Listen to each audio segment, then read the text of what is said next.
Hello, everyone.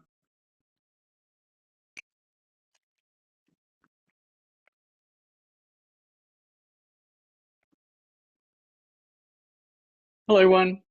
Welcome back to another episode of web development. So let's take a look at where we've been and where we might be going next. So last time we met, we discussed the course, right? We introduced the agenda. What were the different topics that we were going to be covering? We discussed a little bit some history of the internet and the web, right? As well as the architecture that we were going to be following, right? That we are going to be using the client-server architecture that splits web application in these two nice buckets, right? That the first half of the semester would focus on the client side, building a user interface that would receive events from a user, and that would represent that, give a feedback to the user as they click and drag and type and move the mouse and interact with the user interface, entering data. And then we would give them a feedback that we are receiving all these events. Maybe we would update the user interface accordingly. So this would be the first half of the semester, but then we would quickly reach a limitations of what we could do, right? Because we don't have access to the file system, we don't have a database, we don't have unfettered network access, right? So then that's why we would focus on the second half of the semester. We would focus on implementing the server, right? That is a software that executes out of the browser, so it doesn't have any of the limitations of the browser, right? Like access to the file system. So servers will be complementing the client side, right? Being able to do all the things that you can't do on the client, right? Access to the file system, databases, networks, and so forth, right? So that's basically the split of the and the focuses of the two halves of the semester. Right? So we introduced last time we met, we discussed HTML and CSS, right, and some of the various technologies that we were going to be using to build the user interface, right? We created our React application so that we can implement the client side of this client server application. We also got started on the first assignment, right? We introduced that that assignments are split up also in two halves, right? The first half being the labs, right? That allowed us to practice the topics of that particular module, that particular week, right? And then once we had a chance to practice it, we would then use those skills, right, to implement an actual application, right?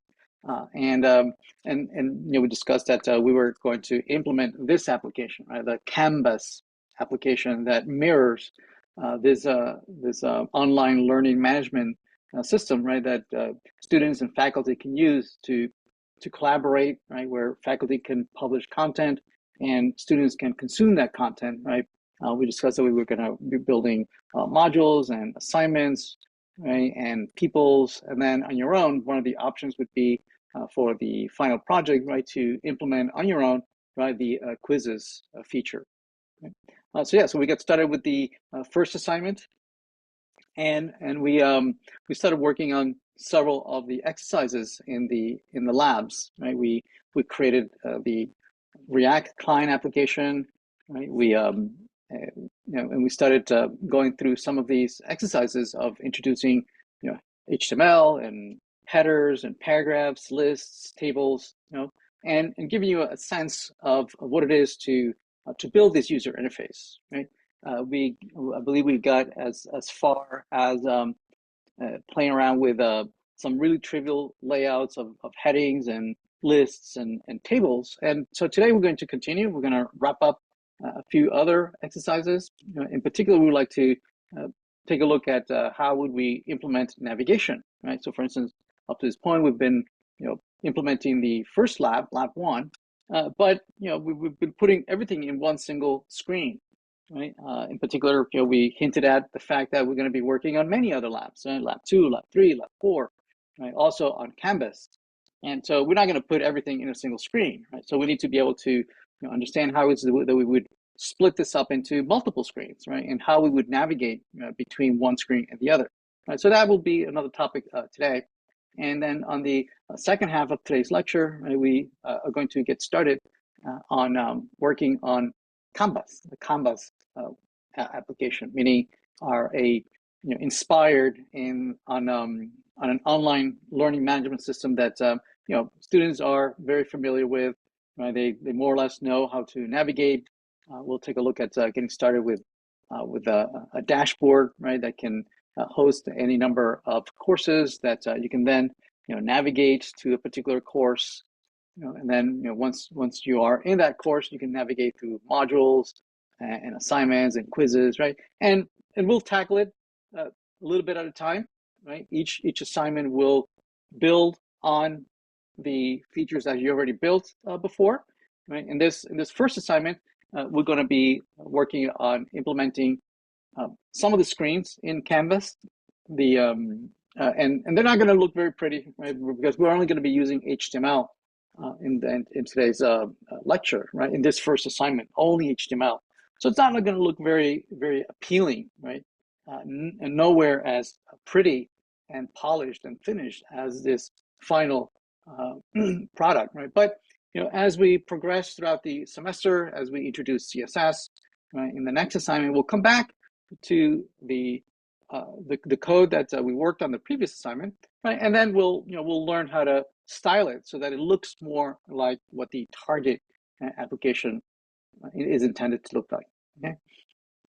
We also discussed how to deploy this, right? To publish this into share it in a Git repository, and then how to deploy into a remote server in Netlify. Okay. So anyway, so let's go on. Let's follow the syllabus, right? We worked on introducing the course, right? HTML, and now we're going to continue working on the first assignment. Okay. Any questions? Can everybody hear me? Okay. Is the audio fine? Yes, Professor. Is also the network speed is okay? Do you see any distortion or any lags? Or please let me know if you see any problem with the connection. All right, thank you.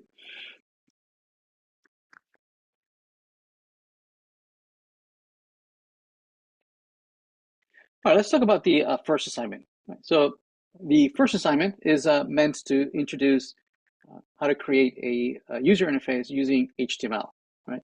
First, it walks you through creating a React application, right, that is going to allow us to create HTML-based, JavaScript-based components, right? That can allows it to break up large screens into smaller pieces, right, that each one computes a small portion of the screen, right? All of them computing using an algorithm, right, to compute the HTML, the DOM, right, the document object model that the browser uses to render the content on the screen.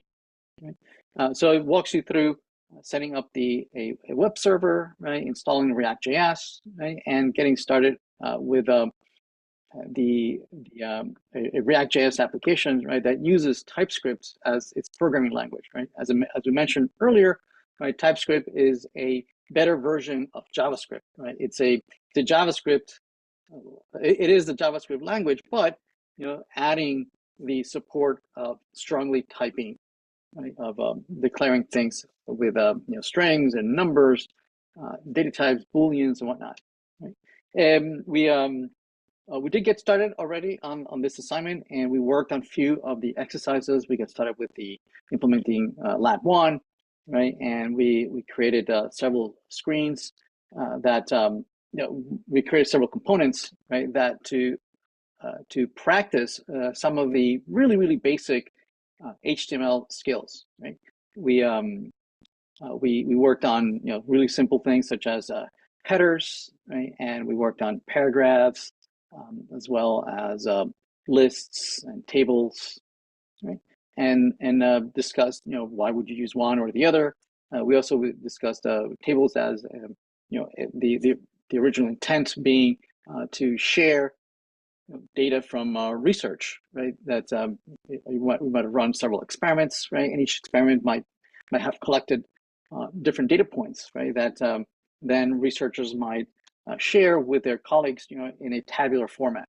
Okay. Right, so let's continue. Right, we'll keep working on some additional exercises. Again, some of these are really simple.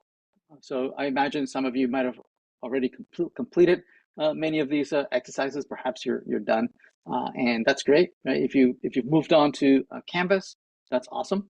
Right, so we'll catch up to you in this first few minutes. Right, we'll wrap this up in the lab so that we can focus on taking a look at the Canvas exercises.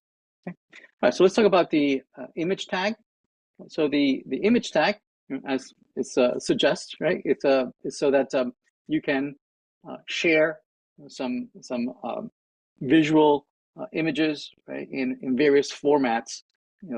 Again, the original intent might have been, taking some screenshot or some image that represented some experiments, right? Some physical from some physics experiment that Tim Berners-Lee was running in his labs, right? But ever since then, right, in the last several decades, it has morphed into some other than that, right? So more today is mostly for marketing, right, or for sharing all sorts of arts, right? And there's a plethora of use cases, right, for using images, audio, video, right, and all sorts of media types. But let's quickly look at the image tag. It uses the IMG tag, where you can provide the source of either a file that is hosted locally on your machine, or pointing to using a URL pointing to an image that is hosted anywhere on the internet. Okay, so let's copy this exercise, right, this example, and let's bring it over to the where we were working. We were working under the lab 1, right? And under here, I'm just going to copy this content down below, right? And we should see the image tag plus, and we can see that it's loading an image from the internet, right? So notice that this IMG tag, right, it's pointing to the source, to some URL somewhere on the internet, right? And it's loading it, and we see that indeed it is displaying it over here. We can also instead, right, have an image hosted locally on our local machine. Right? So for instance, here we're looking for an image of a Tesla bot. So we can perhaps search for an image like that, Tesla bot, and maybe we can grab it from perhaps from Wikipedia. Here's an image, and we can download it. And so presumably we should be able to see it in our local file system. And let's see, here's the download. There it is. And I'm going to rename it Tesla Bot. Okay. And so you can see what I'm doing.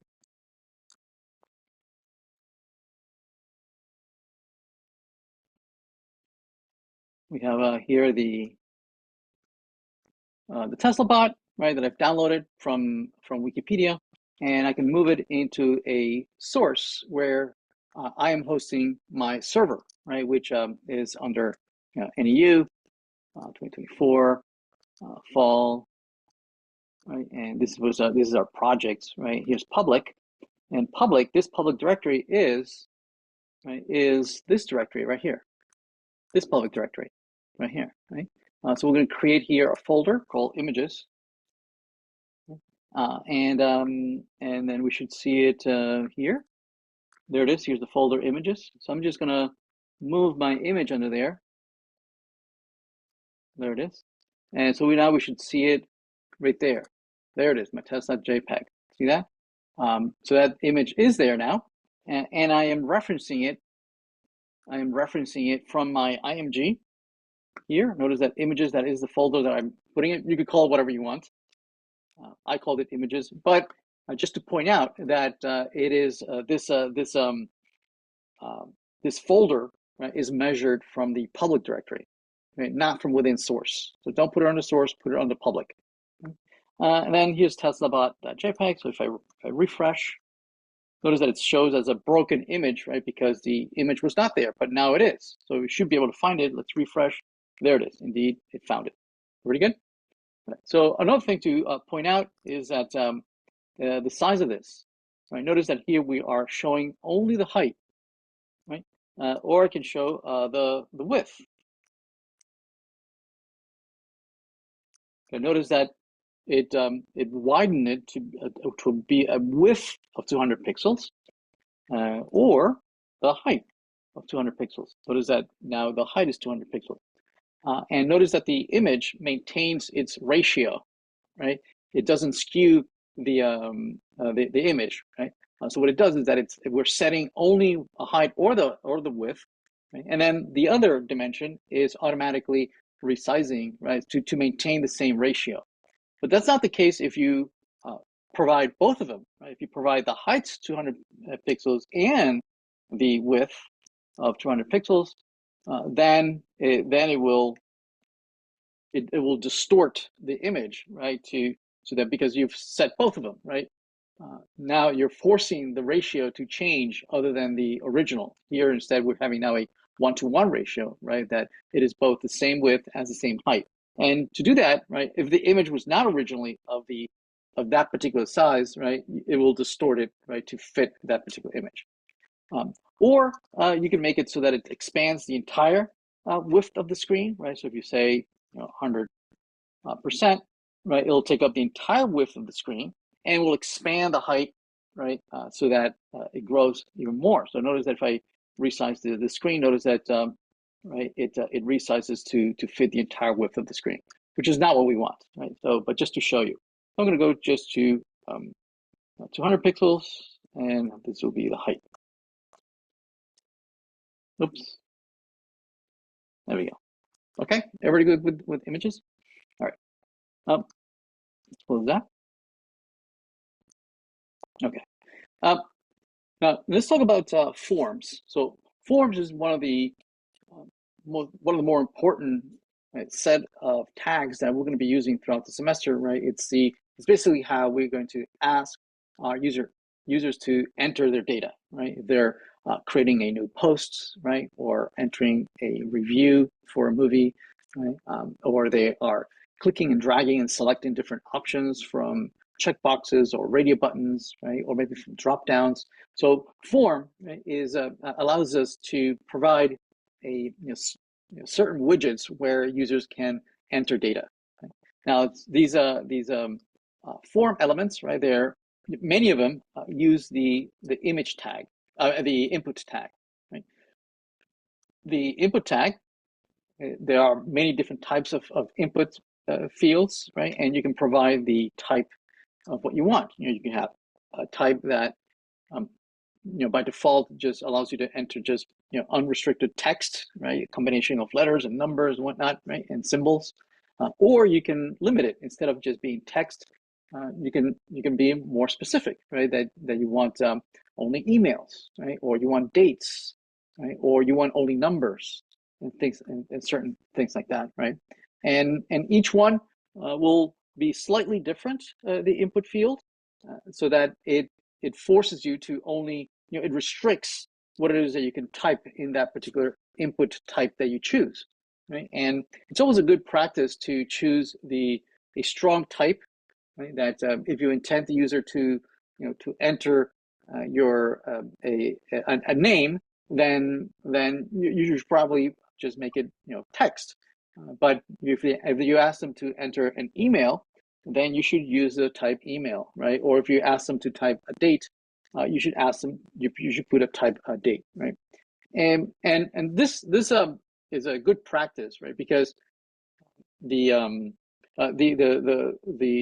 browser will enforce, right? Will make a best effort at enforcing the particular type that you choose, right? So if it's an email, right, then it will do some light validation, right? It will make sure that you have the ampersand, right? That you have a domain name, right? And certain characters are not allowed in an email, so you can't type those things in. Or if you say type number, then it won't let you type, as other characters, only numbers. It won't allow you to type in, A through Z, right, for instance, and things like that. So it already is a best practice, right, to make sure that the user doesn't enter garbage, right? If we expect them to type numbers, right, we wouldn't want to expect them to type anything other than numbers, right? So it's a first attempt at making sure that the data is sound, right? That you're not entering any garbage.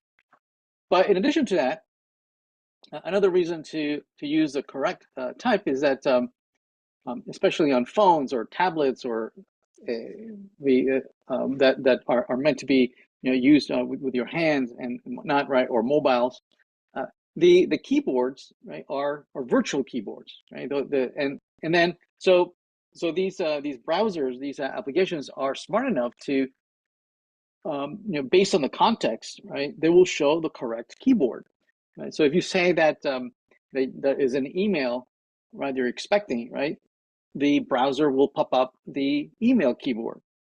Right? That it's very similar to just the regular QWERTY keyboard, right, the generic keyboard, but it's actually provides some shortcuts for the domains. It has the @ sign, it has the dots, right, things like that. So it's more dramatic if you have types such as numbers. If you say type number, then the keyboard, especially on the phone, right, it'll be much more dramatic, right? It'll show up a keyboard where you can only enter numbers, right?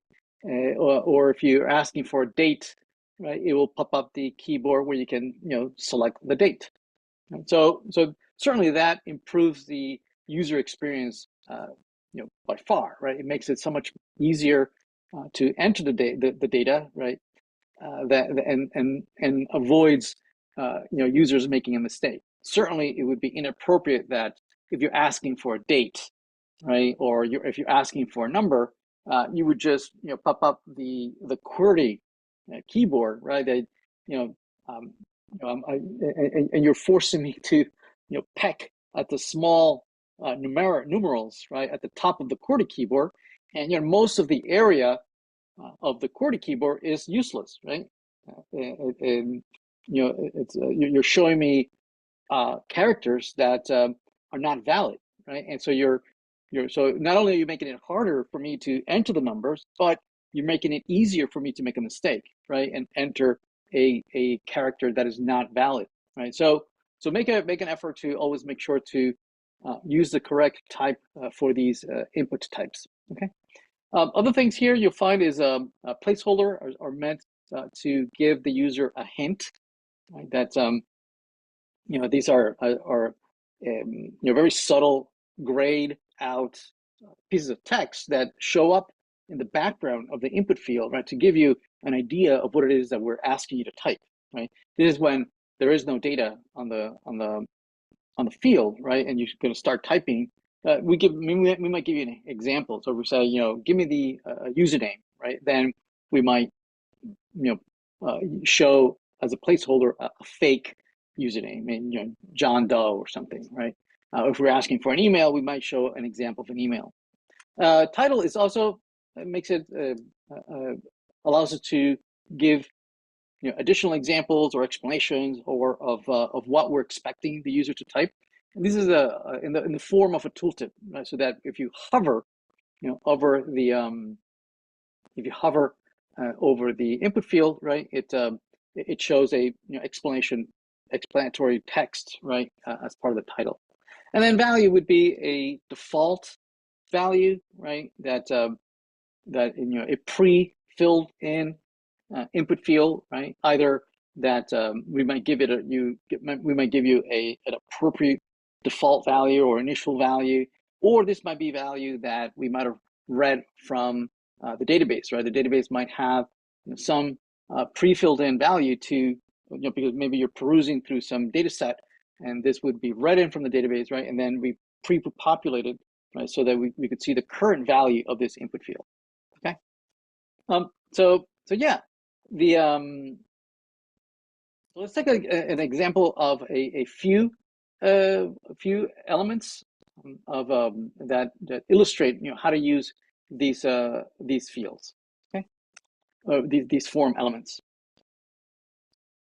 Yeah, so here's an example that illustrates just a few types, right, or a few examples on how to use these input fields. So let's copy that, and let's head over to our IDE and paste it in there.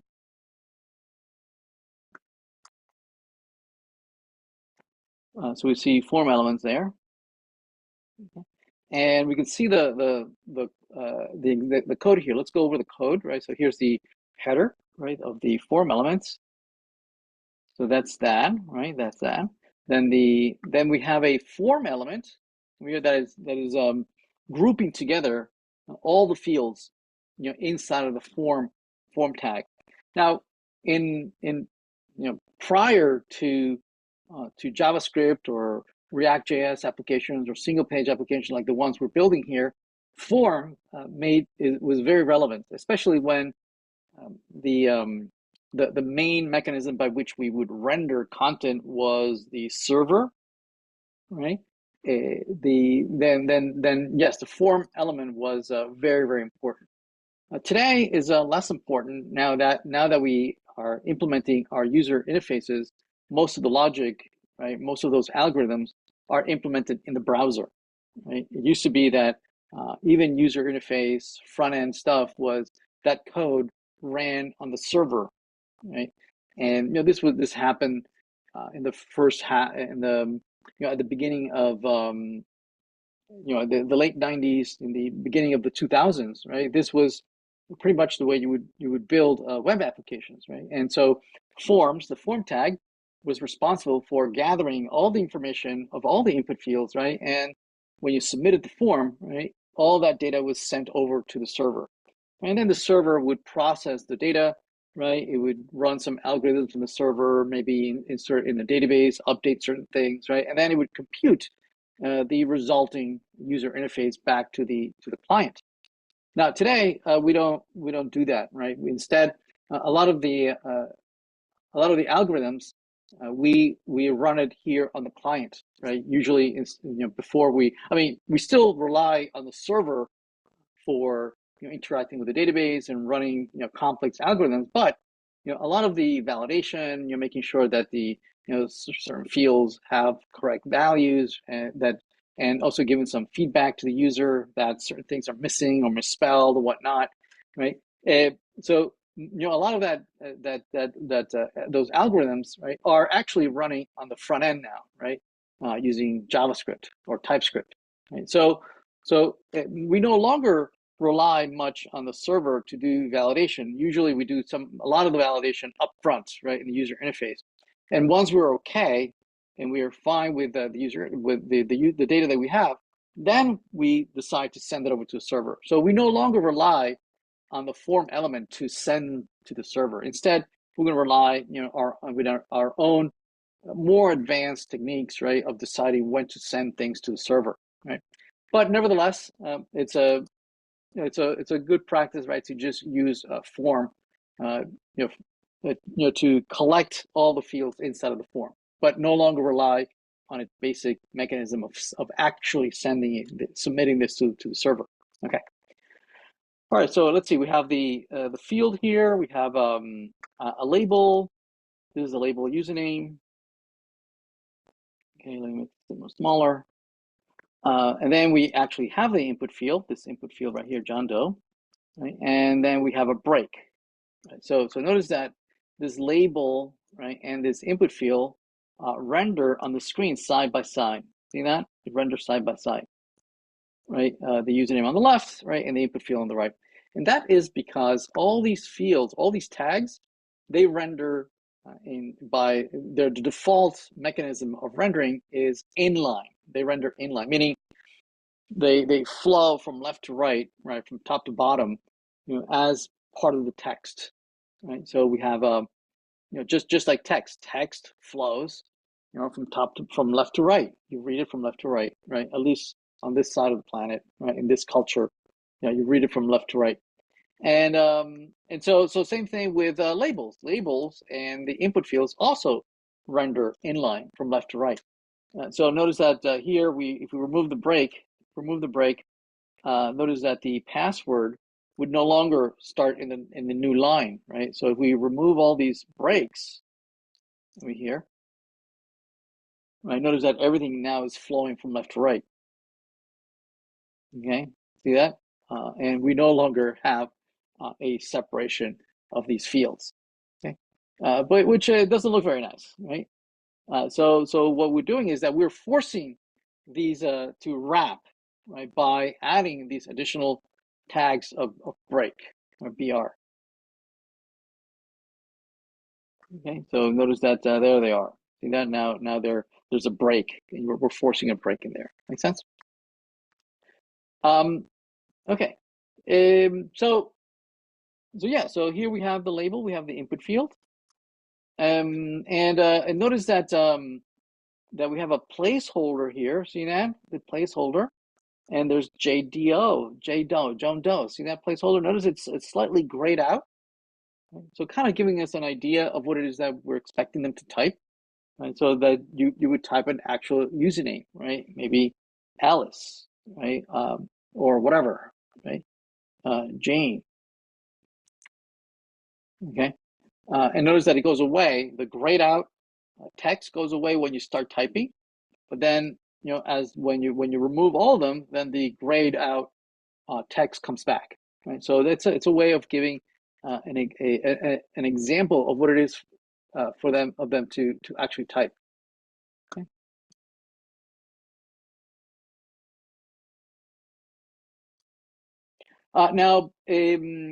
Now since this username, we're expecting them to type anything, right? And if you don't want to give any restrictions at all, right, you would use the type text, right? So that you would allow them to type any characters, numbers, combinations.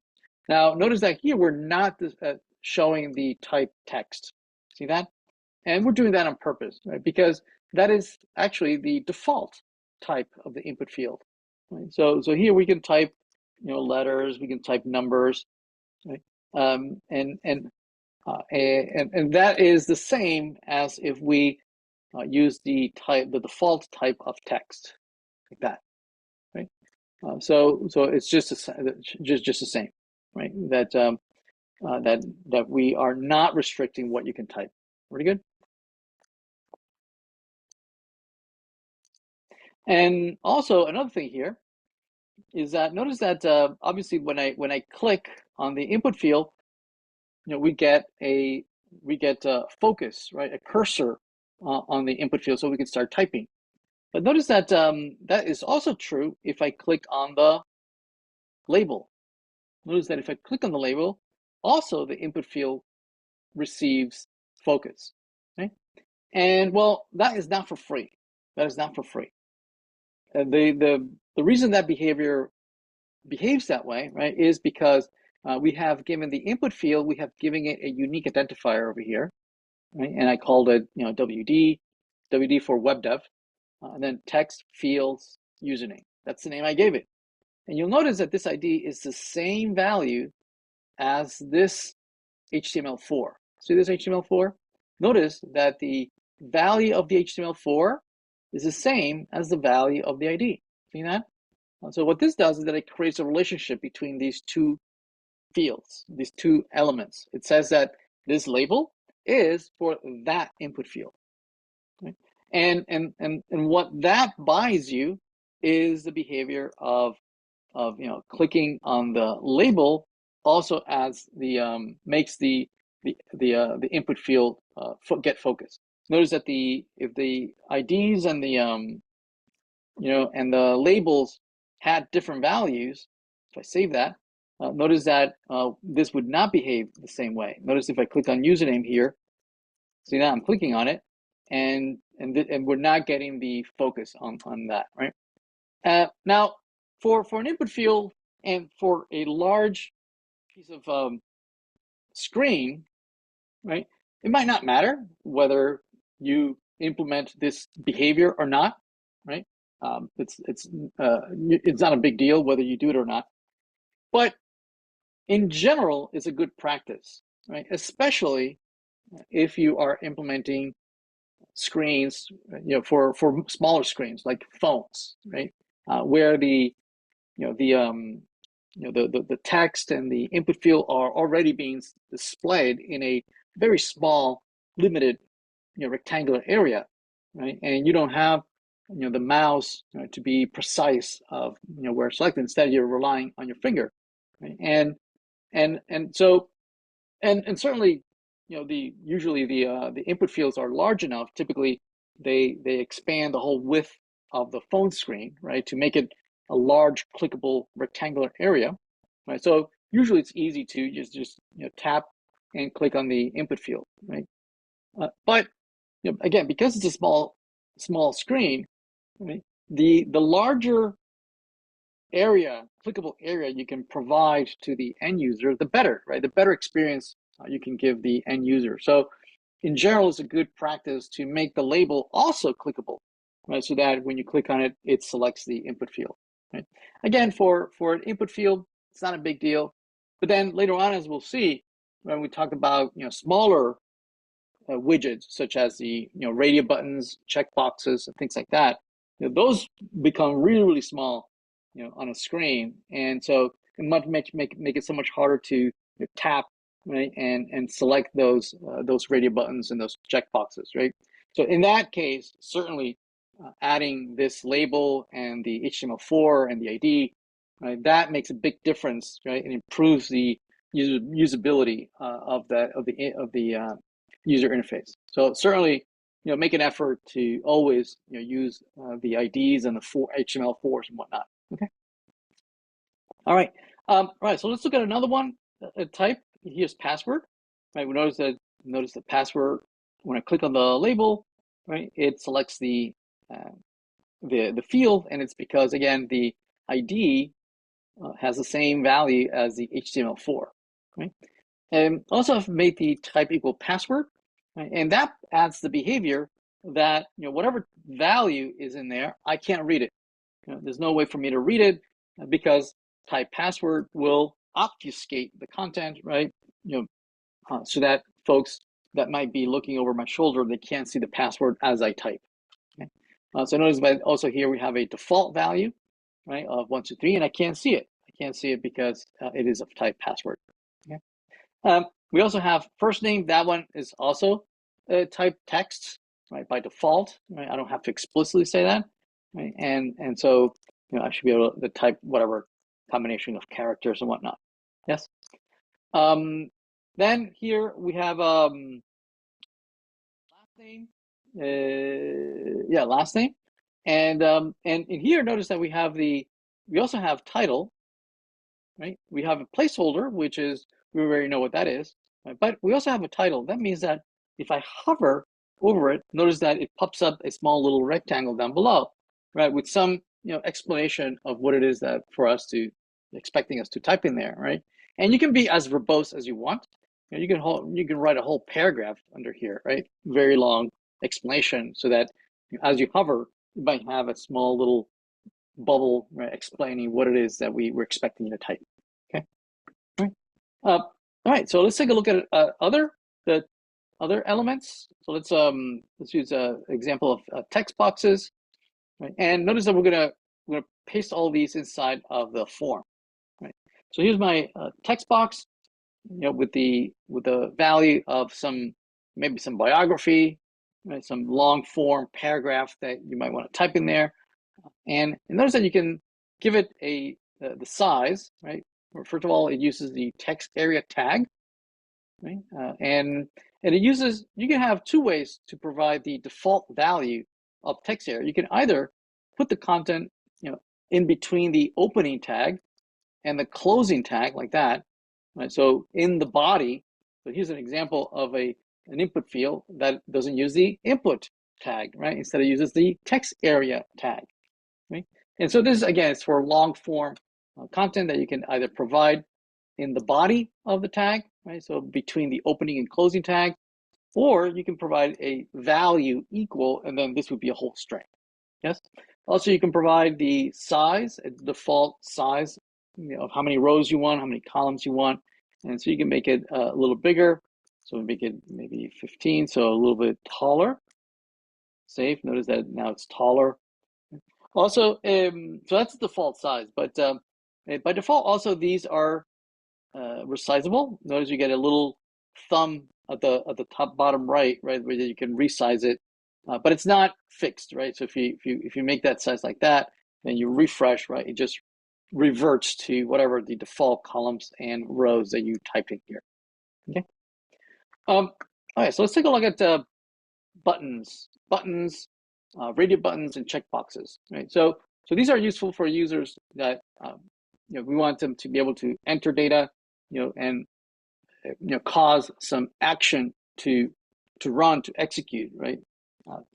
For us to execute some function or whatnot, right? So let's take a look at some of these. So buttons, right? There's a tag called button, right? That allows you to render these clickable pieces of graphical representations, right? And so here we have examples of the delete button, the edit, and update button. And notice that they also have different types, right? And so the default type is the submit type. Okay, and that's a problem. That's a problem. You have to be careful there, because if you don't give the type of the button, then it defaults to submit, and the submit button has a very specific behavior or meaning when you use it inside of a form. If you use it inside of a form, which we are, here's a form, right? If you put a button there and the default is submit, right, then what it will do that if you click on it, it's going to actually tell the form to go ahead and submit the content over to the server, which we don't have. We don't have a server. Right? And now, because we don't have a server, we're not pointing to anybody. It's going to stay in the same screen, right? So it would be seemingly innocuous, right? That we're just staying in the same screen. The problem is that it causes the whole screen to refresh, right? And so if you had any code, especially React code or any variables, any data structures, anything that is changing over time, right? That you've added to an array or deleted an array, or you have some value of some variable, right? Then all that would be lost, right? Because the whole screen is refreshing, so it removes all the session information, right? So you have to be careful.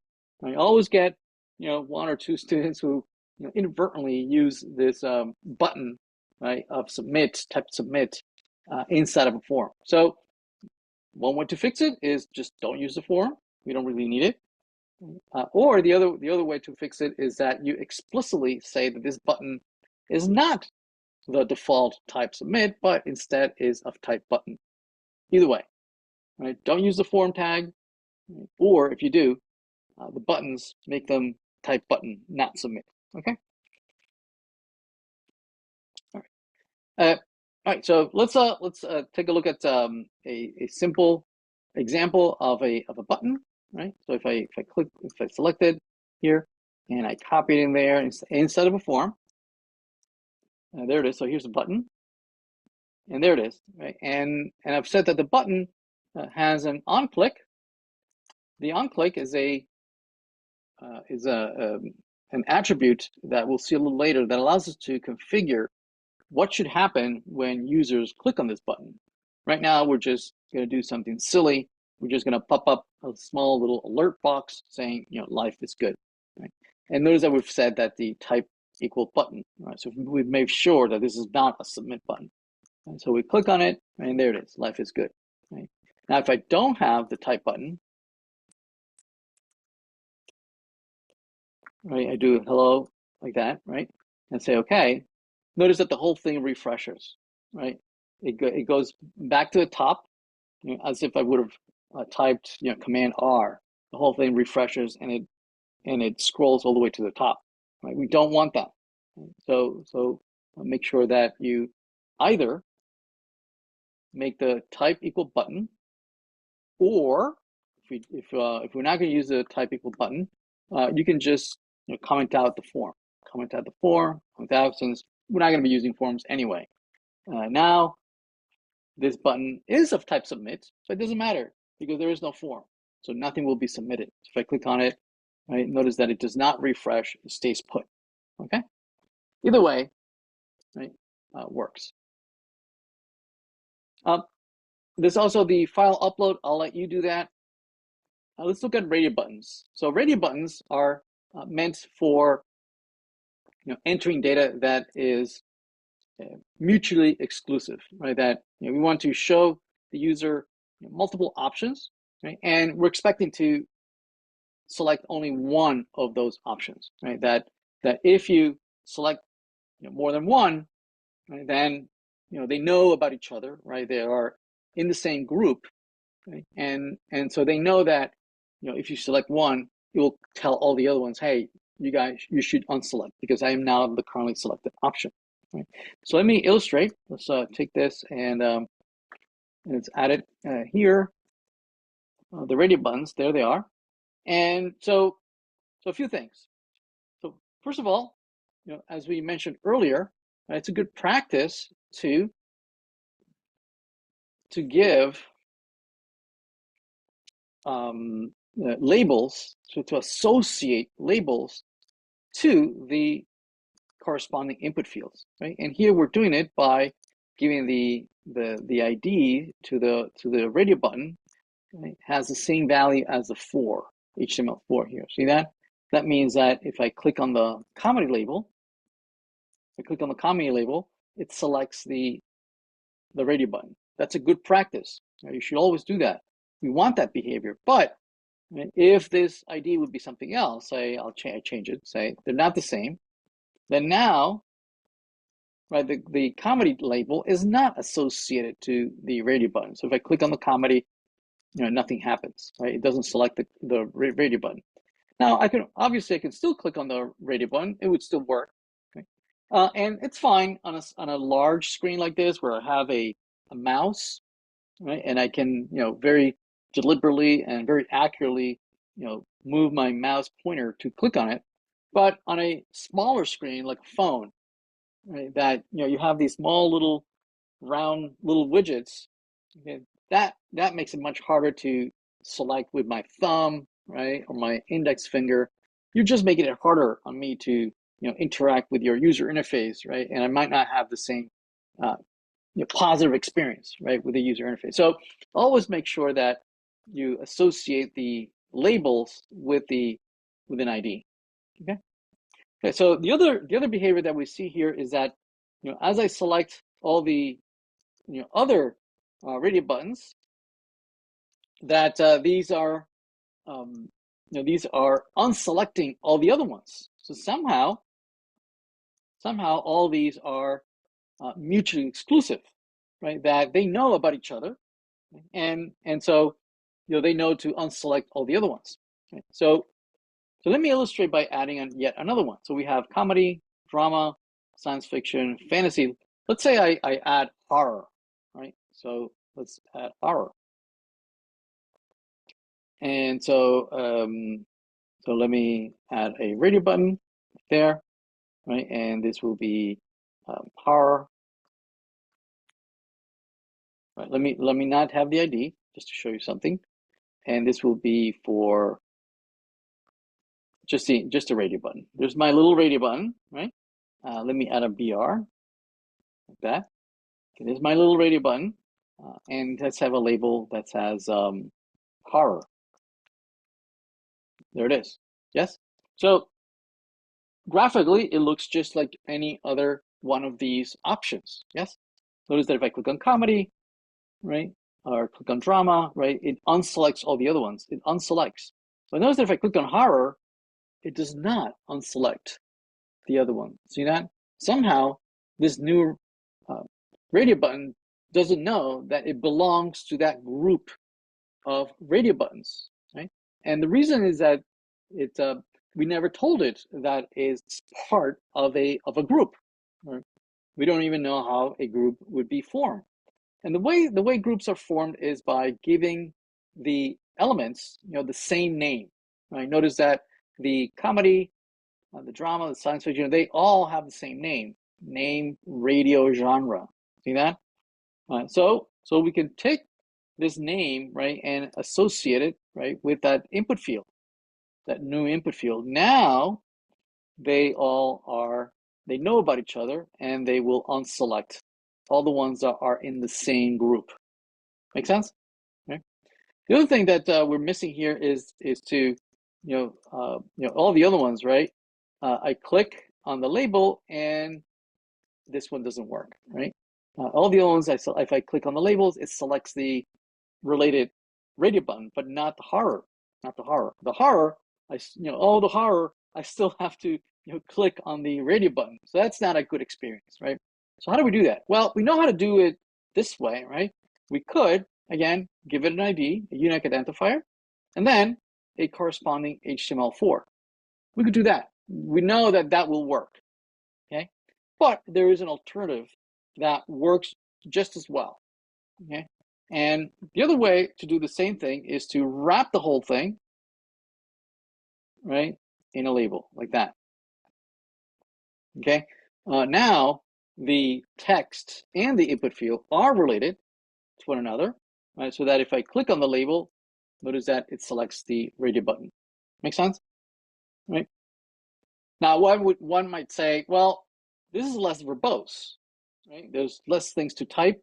I don't have to create a new ID, right? And then remember to put the HTML4. I just wrap the whole thing in a label. Why don't I always use this approach?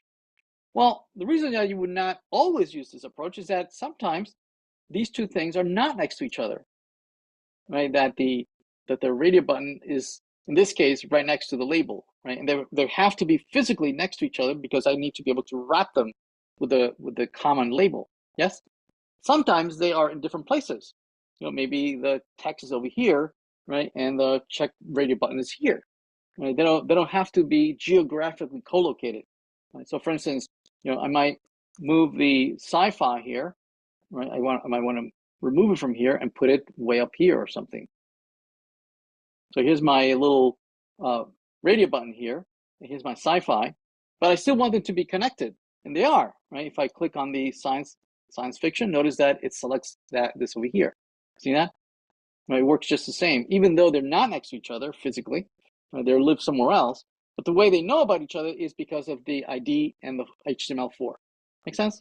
I mean, not that you would do something like this, but just so you know why you would want to do one or the other. So let me put it back where it goes because it's silly. Oh.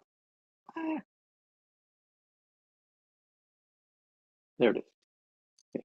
All right, everybody good? All right. Let's see. Continue.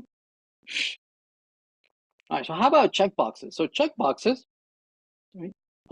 Unlike radio buttons, radio buttons are for selecting one of many options, right? Only one of many options, whereas checkboxes are meant for selecting one or more, right, of the options, right? That these would not be mutually exclusive. So let me illustrate, right? So let's add here, add checkboxes. So it could be that I don't only like comedy, but I like comedy and I like science fiction. Whereas before, right, I could only select one or the other. Whereas now checkboxes, I can select more than one. Right? And so the way we render these checkboxes, right? We use the type checkbox, right? We use type radio for the radio buttons, and we have type checkboxes, right, with so that they are not mutually exclusive. Right? We also use a name so that we know that these are in the same group, right? And we also use the IDs, right, to associate them with the for, or we could use the wrap the whole thing with a label as well. This would work just as well. But you might ask, right, why are we using the name?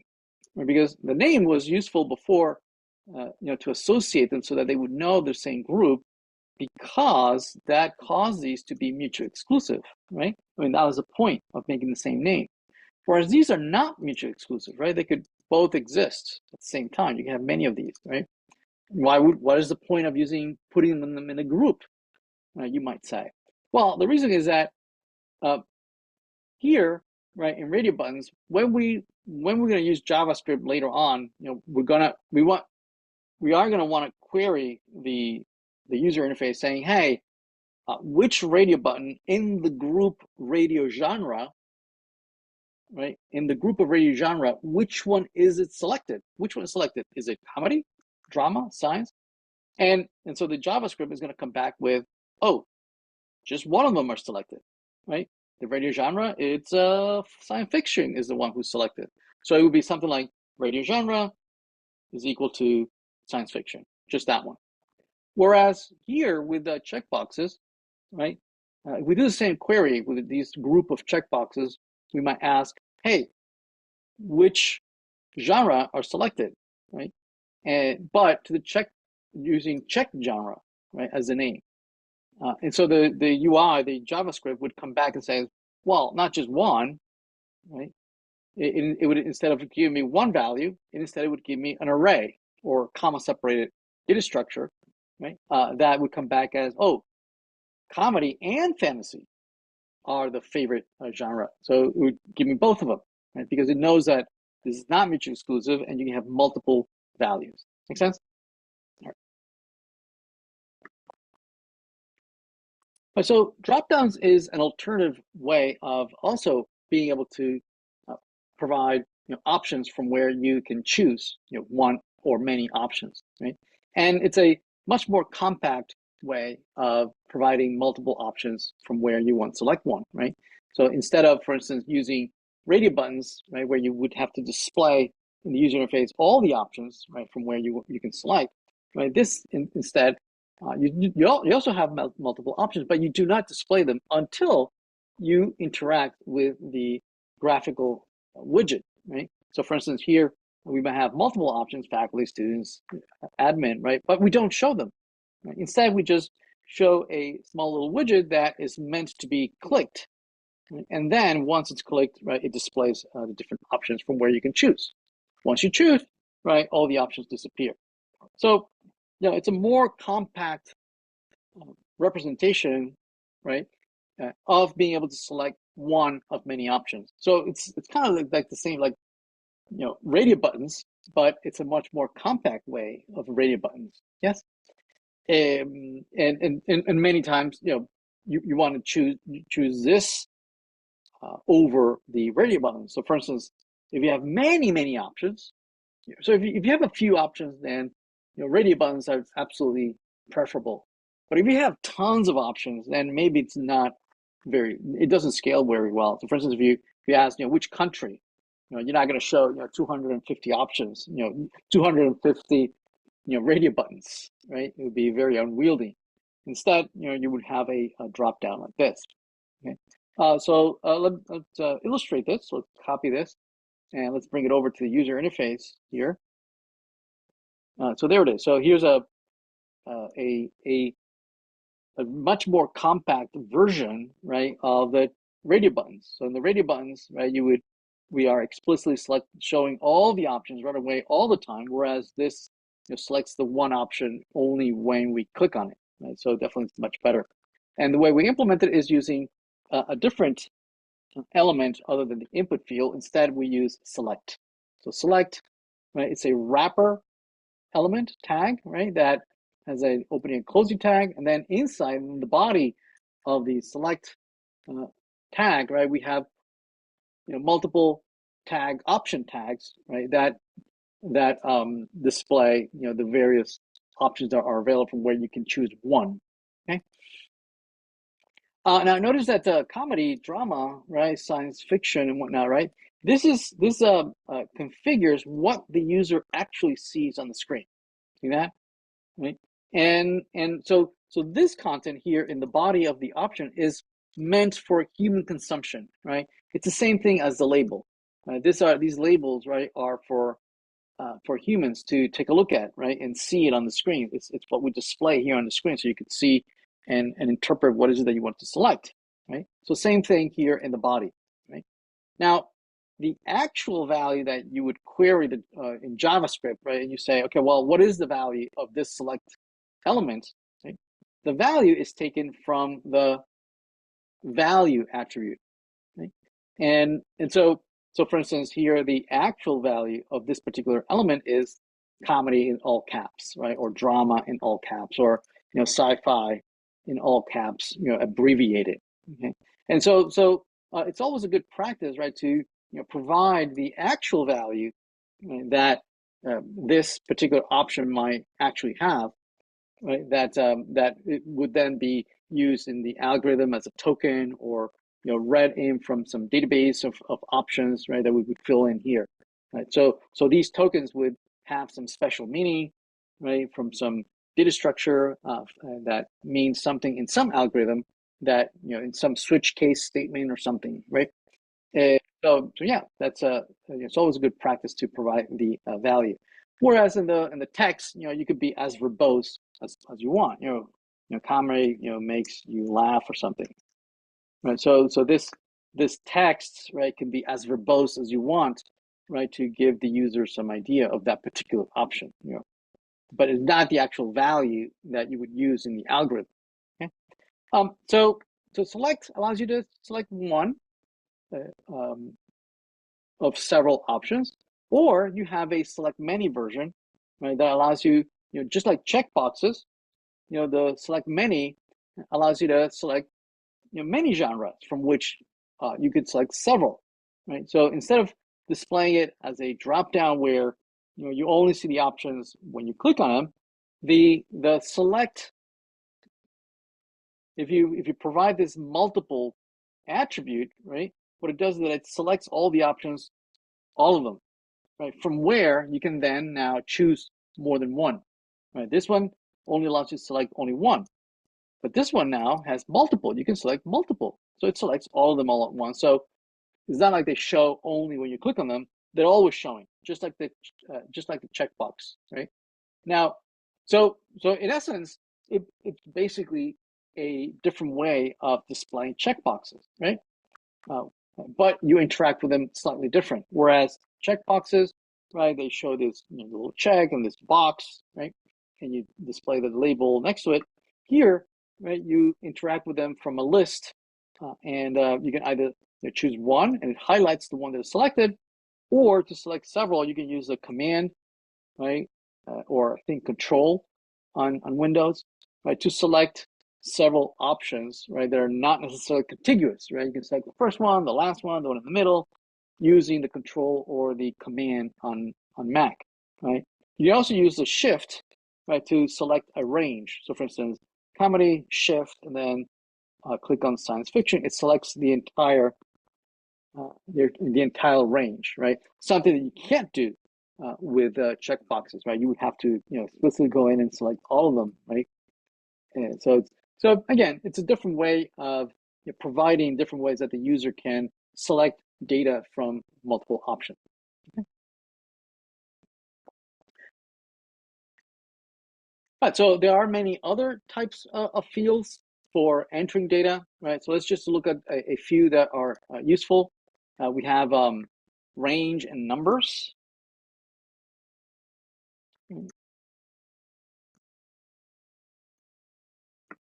And so, for instance, the type number, or input type number, is meant for you to only type numbers. So, for instance, I can't type letters. It doesn't let me type letters. Okay? Another thing that allows you to do is, for instance, when you click on it, you get this little extra widget, right, that allows you to go up and down, right, by one. Right? Now, it's not letting me because it's using the value attribute, and the value attribute in JavaScript, not only does it set the initial value, but it forces you to always be that value, right? So we're not going to learn just yet. Later on, we'll show you how to be able to change it, right? And it's taking effect.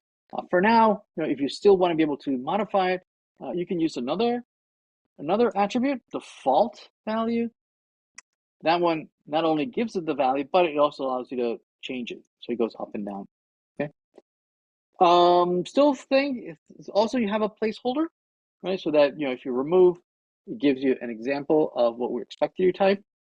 And you can also provide here a minimum. You can say minimum is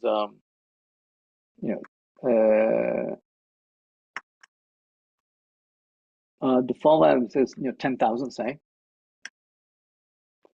So minimum 10,000.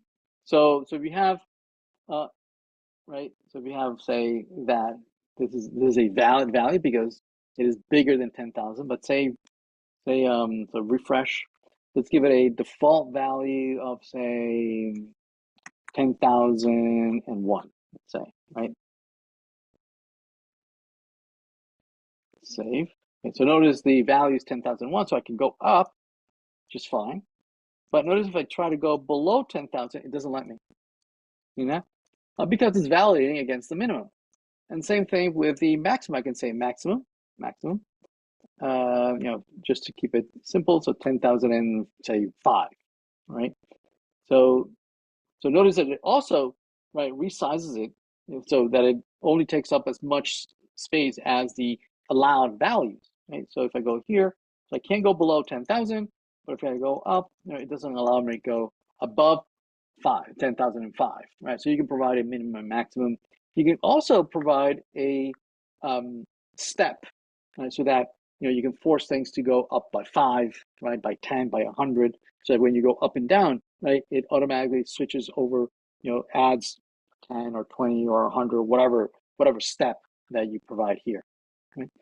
Then you have range. Range is meant for giving you a slider, right, as another different way, graphical interface, right, to provide a value by sliding it from left to right.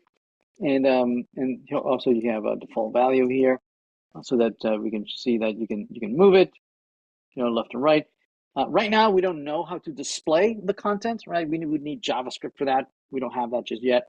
That we would need to be able to read the value and then update it somewhere, right? We don't do that just yet, right? Again, also you have min, max, step is also available here for this field. Right, so a couple more. We have email. We have a email and date. Right, so email. Also give it a default value. Yeah, so email again, especially is important for when you're using mobile devices, right? That you give the type email, right? This will force the user interface to bring up the email keypad, right? With the correct characters. Same thing for the number, right? So number over here, if we make the type number, right, it'll bring up the number keypad, right? Which is very important, right? You don't want to force folks to type in, numbers using the QWERTY keyboard, right? So that would be very annoying. And so yeah, so there we go. So other than that, the placeholder works the same, the tooltip works the same, right? And finally, we have a date, the type date. Okay, this one has its own, fairly sophisticated widget, right, that allows you to pick the date, right, and this date picker, right, it's different for different operating system. So on Mac, right, this is the date picker. You can select the year, the month, right, and then you can go up and down, right. You can select here, and go to today, or you can clear it. But the widget is different if this is on Windows, right? Or if you're in different browsers, it's different, right? And especially on phone or mobile applications, right? When you click on this, the widget, the keypad that comes up, it's also specific to the different operating system, right? And whether you're our Android or iPhone, right? You get a different keypad. But the important thing is that the keypad is the appropriate keypad for that particular data type, right? And so it's a best practice, right, to always use the correct type so that you bring up the correct keypad, right, and make the user experience more palatable. The other important thing is that the default value, the value always needs to be formatted with 4 characters for the year, dash, 2 characters for the month, dash, and 2 characters for the day, right? It's a Gregorian calendar format, but it's a year, month, day. Okay? Now, the way it actually renders, okay, notice here it's rendering month, day, and year. See that? Right? And that's because we are, right, in the region here in New England, in the US, right? And that value is following the norms of this particular culture, So the browser knows where it is, where is it rendering this, and so it renders it, the way it's appropriate here in the U.S. Right now, if this would be rendering in other parts of the world, maybe in Italy, or in Asia, right, or in India or whatever, right, then this calendar would render specific to those regions. Right? It would render differently, okay, but the format of the value is always the same, regardless of what the region is. So this is standard. This is standard. Right? It's always year, month, day. Whereas the rendering is particular to the region where the browser is running. Okay. So anyway, so that's an example of several input fields. There's quite a few other ones. There's the phone, right? There's a color. There's several other widgets, and I encourage you to explore some of the other widgets, right, on your own, and perhaps if you want, you might want to include them here as well. Again, just to explore additional possibilities, right?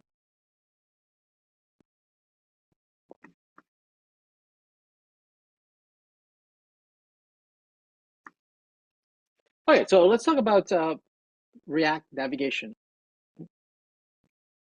So, up to this point, right, the screen that we've been using is just that one single screen. Right? We've been doing all our exercises, right, in that one lab one screen, right? And so, but we know that we're going to be working on many other exercises, many other labs and Canvas and whatnot, right?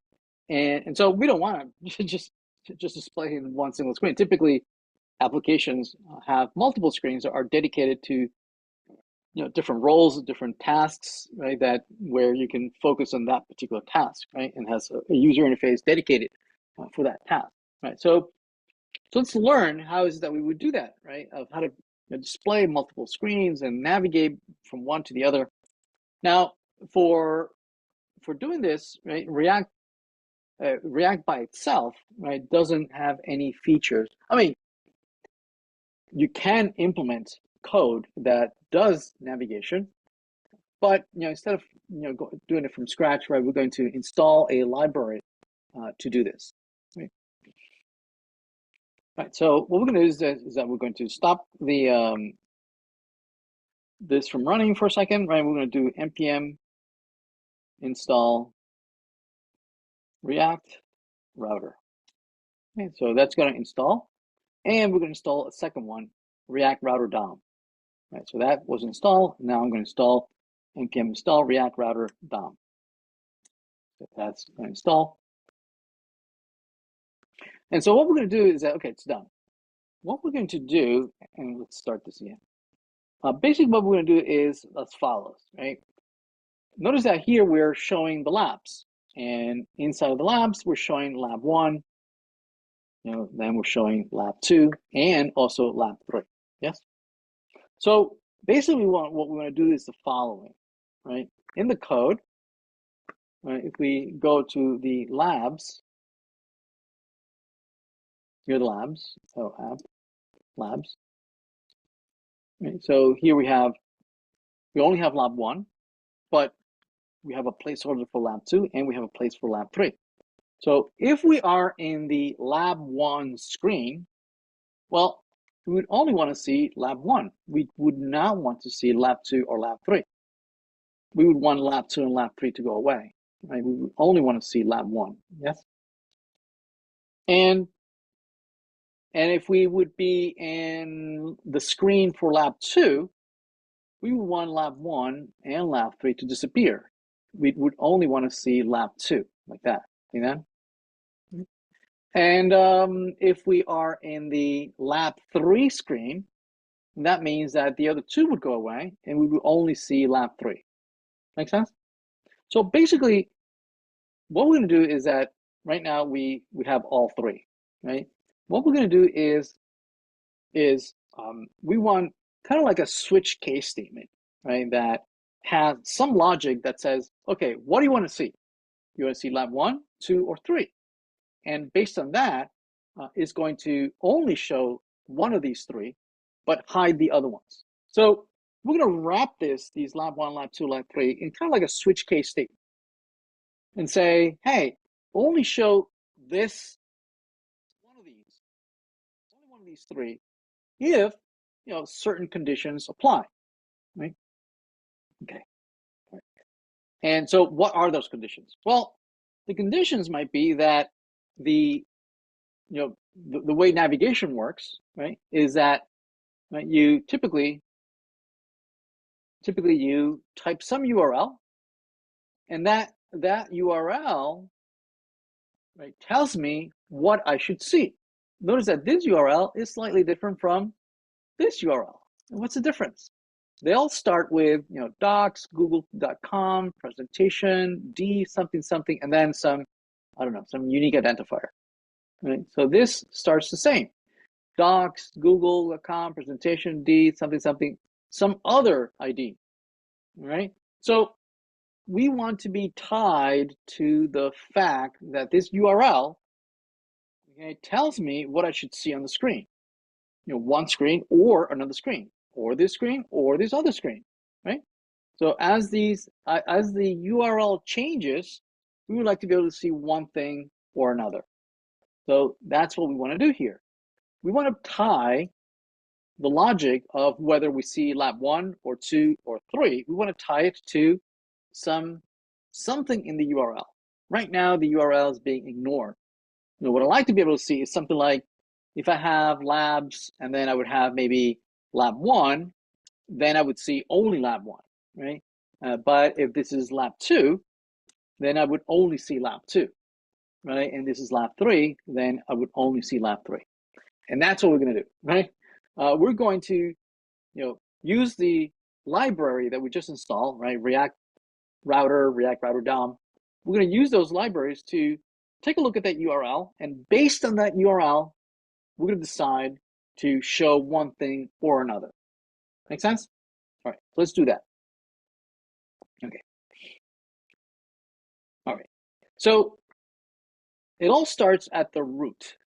It all starts here at the root. Here in the root, we're going to show labs, right? Actually, this Jose one, actually, I'm going to put it inside of the labs. I'll put it here. There we go, like that. Wait, what do I have? Two Jose's? There we go. Yeah, so the two large things that how we're going to split this, right, is that I'm either going to see labs or I'm going to see Canvas, right? Meaning I want to see either the labs or Canvas. So here's H1 Canvas. So here's Canvas. Now it's showing both. I'm seeing Canvas and I am seeing the labs. And so I want to be able to either see Canvas or see the labs. And then if I am seeing the labs, I only want to see either lab 1, lab 2, or lab 3. Make sense? So let's talk about the top level, either seeing Canvas or seeing labs. Now, let's talk about that. First of all, let's create a placeholder for Canvas. Right? Remember, Canvas is going to be the application, the web application that we're going to be working throughout the semester, right? It's going to be a clone of the online web application that we're using for the course, the online course, right? So that's what we're going to be building. So let's create here a folder where we can work on Canvas, right? And under Canvas, we're going to create a component in here, call it index.tsx. This is going to be export default function Canvas, return Canvas, like that, right? Just Canvas, just a placeholder. And then in app.tsx, we're going to see show both of them, Canvas, Canvas. Okay. And so when we want to see the labs, I would want to navigate down to the labs, or I want to see the Canvas. So how do I display not both, but one or the other? So how do we do that? So what we're going to do is that, again, I either want to see Canvas only, or only the labs. How do we do that? So, and we're going to try and map it to something like this, right? If we see labs, we want to see labs. But if I see Canvas, then I want to see Canvas. How do we do that? So what we're going to do is as follows. First, we are going to start using the library, the React router library that we just installed. We're going to import a few things from there. So we're going to import the hash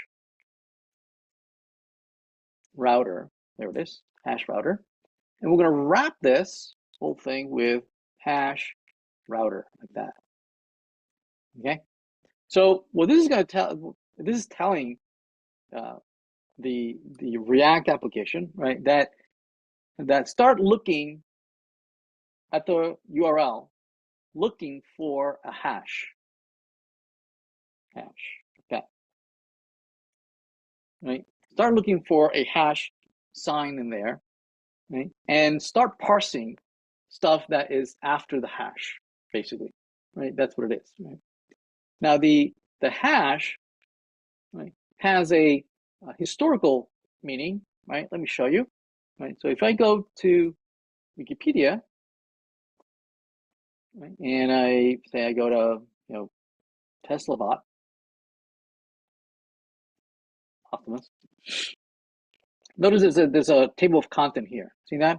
Notice that the page is wikipedia.org wiki Optimus something robot. Right? Now if I click on generation 2, you'll notice that we are in the same screen, but scroll down a bit. Right? Scroll down a bit. And notice that it's basically the same screen. See that? See the same screen?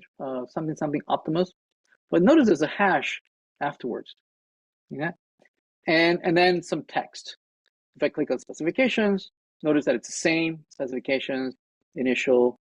See that? It's always the same root. It's always the same screen. But then the only thing that's changing is the hash afterwards. See that? So generation, specifications, blah, blah, blah, blah, blah. Okay? But it's the same screen. And it's navigating to different portions of the same screen. Okay? Now, how does it know to navigate to different portions? It's because this expert opinions over here, this piece of text, if you look at the DOM, you'll notice that it's this. See that ID, expert opinions? It matches the hash over here. See that? That's how it knows that when the hash is expert opinions, boom, it should navigate down to the ID of that with that label, right? And notice that if I hover over each one of these URLs, if you look at the bottom, look down below here. Down below here, there's a little black thing that comes up. If I hover, see that it has hash at the end, hash generation 2. If I hover over this one, is same URL but hash specifications, right? Hash reception, hash initial reaction. See that? It's the same base, but then just hash at the end. Okay. Well, but the folks at React Router did, it says, ooh, we could take over that behavior. This behavior has been around forever, even before JavaScript, right? It's a way of creating table of contents, right, and creating hyperlinks that navigate to the same screen, right, up and down without leaving the screen, which is perfect for what we're doing, right? Because we don't want to navigate away. We want to stay in the same screen, but we want to show one thing or another. Okay? So what React did is says, okay, well, I'm going to create a JavaScript class, JavaScript function, right, that is going to be aware of the hash. Okay, and based on that hash, I'm going to parse what the text after the hash. Based on that, you can configure your screen to show one thing or another, right? So let's do it. Let's do the following. We could say, right, and this is all explained here in React Router, right? So we imported the hash router, we wrapped our application with the hash router, right? And then what we're going to do is that we're going to create routes. This is going to be like our switch case statement, right? And so let's do that. Right? We're going to wrap these two routes. I'm going to wrap these two like that. We need to import these. Import. Okay, there we go. Routes. Oops. And so, okay, so what routes is doing, it's saying, it's trying to map, trying to look at these, try to look at this, and it's trying to match it against a whole bunch of routes and say, well, if it matches this, I'm going to show Canvas. If it matches that, I'm going to show Labs. But we haven't told it how to do that just yet, right? So what we're going to do is that we're going to create a route, right? So that if the path matches the following pattern of /labs, right? We're going to render labs, right? So here that's labs, and we're going to have to import route, import the route, okay? And same thing for the canvas. I'm going to wrap this in a route, and if the path is canvas, then the element I want to render is this canvas component. Okay, right. Oops, my error, invalid, yada canvas. What? Did I misspell something? No, I think so. Okay. All right. Yeah. So if I put the hash here, that, notice that it shows canvas. Hash canvas matches this pattern, and it renders only the canvas. But if it matches labs, then it renders the labs, all of them, right? Lab 1, lab 2, lab 3, right? But basically, this is a switch case statement where this routes, having parsed this path here, is going to compare, right, the pattern after the hash. It's going to compare it against these paths, and the one that matches is going to render that particular component. Make sense? Yes, everybody good? All right, good. All right, so the problem is that I need to explicitly type, right, hash labs or hash canvas. Ideally, I would have, some hyperlinks that I could click, right? So let's do that. Let's add a couple of hyperlinks that I can click so I can go back and forth, right? So let's do that. Actually, let's put it all around that. Yeah. So let's put here a link that, let's import this. So a link displays a hyperlink that if I click on that text labs, right, it's going to change the hash to labs. Or let's add another one, that one for canvas. So these two links here, and maybe let's put that, so that if I click on one, it changes the hash to canvas. See that? If I click on labs, it changes to labs. So basically, we've created the feature of being able to display one or the other, navigate to one screen or the other screen. Make sense? Right? Well, what about the labs? The labs, we don't want to show all the labs, all of them all at once, right? Here, we want to do the same thing. We want to show only lab 1 or lab 2 or lab 3 based, again, on the hash, right? We want to do something like we also want the switch case here. We want routes like we had before. Okay, and we to import those. And I believe I showed you that over here. Okay, there it is. Right, we're going to say that we're going to create routes, each one of the routes. So we're going to need to load all those routes. We need to import that too. We're going to wrap these and say route if the path, right, if the matches the pattern lab1, then I want to render this particular element. Okay, and if the route, again, same thing. If the route matches lab2, then I want to show only element lab2, right? But if the path matches lab3, then I want to show the element lab3. And now the content of what you want to show could be an element, a component like we did here, which is a function that we import, or actual, right, HTML, sub snippet, right, in there as well. But typically you would have, a separate function that renders that. Okay.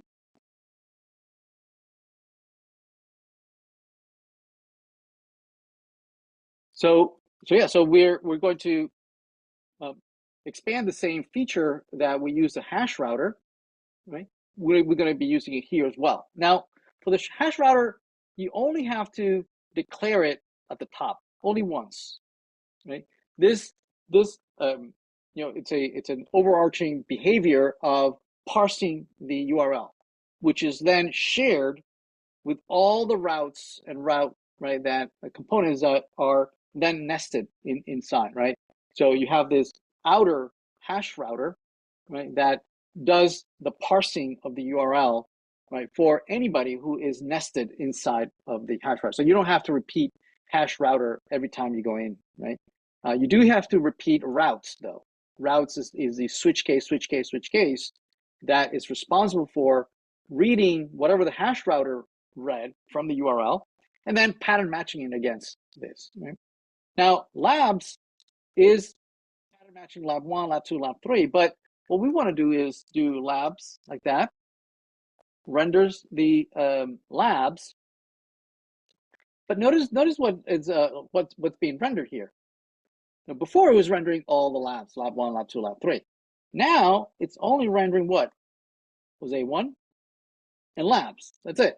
Right? I think this might need to be H2. I forget. Oh, no, I think yeah, H1. So it's rendering these two things, but it's not actually rendering any of the labs. Right? It's not rendering lab1, lab2, lab3, because the path does not match lab1, lab2. So this does not match that. Okay. So, but to match is not lab1. What we wanted to match is something that is labs / lab1, but nothing is rendered. Okay. Notice that labs does match perfectly, and that's because, right, this one says that if it matches exactly / labs, then it renders labs, right? And in labs, we only have this, and it doesn't match any of these, so none of this is rendered. So we don't want this to match exactly just labs. It should match labs followed by anything. Labs / star. Okay. So meaning if it starts with labs, then I want to show the labs. Now, once I am in the labs component, now that I'm showing it, keep pattern matching, right? Keep going forward. Having already matched / labs, keep parsing the URL to see if there are any other tokens that I can pattern match with these. Right? So now, because I put that / star, it's going to keep looking at additional, the next token in the path to see if it matches these. So now if I say labs lab3, notice it renders the lab3. See that? Because the pattern matches lab3, it renders that. Same thing with lab 2. Oh, cancel. Lab 2. There it is, lab 2, or lab 1. There we go. See that? So the only thing that we need to go on next is that in the table of content, right? Back in the table of content, I might want to put some additional options here that not only can I navigate to labs, right, but I might want to give the options to go down to lab 1, right? So lab 1 maybe. There we go. So or right, additional to lab 2, lab 1, lab 2 to use lab 2. There it is. So there it is. So lab 1, there's lab 2. I can go back between the labs, right? Or further, right? Go to lab 3. So lab 1, lab 2, lab 3, Canvas, right? So I can navigate all between those. Okay, right?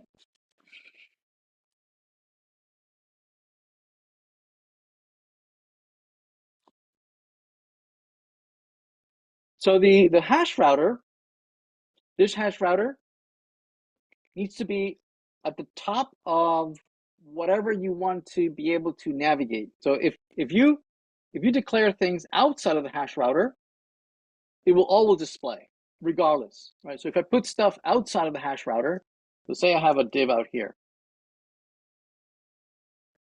right? And I have a div here. So here I can put definitely other stuff, other content. It's way out here, right? So since it's outside of the hash router, I have no control over whether I display this or not. Okay, only the things that are inside of the hash router, then I can create links and routes that will show or not show content based on the URL, right? If it's outside of the hash router, it has no control over whether this displays or not. So yes, if you want to be able to control content to show or not show based on the URL, then yes, it needs to live inside of the hash router, however deep you have it in your user interface, right? Anything that exists outside of the hash router has no control over it. Okay.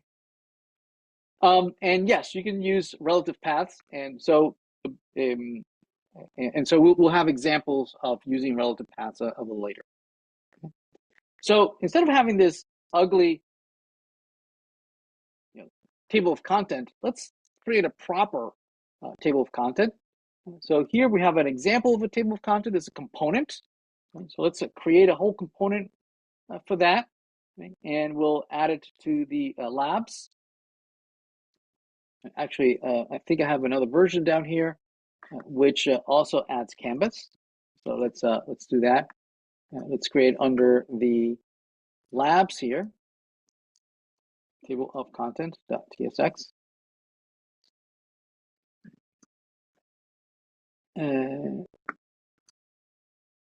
Link React Router DOM. Oh yeah. Let me fix that. Go over our DOM.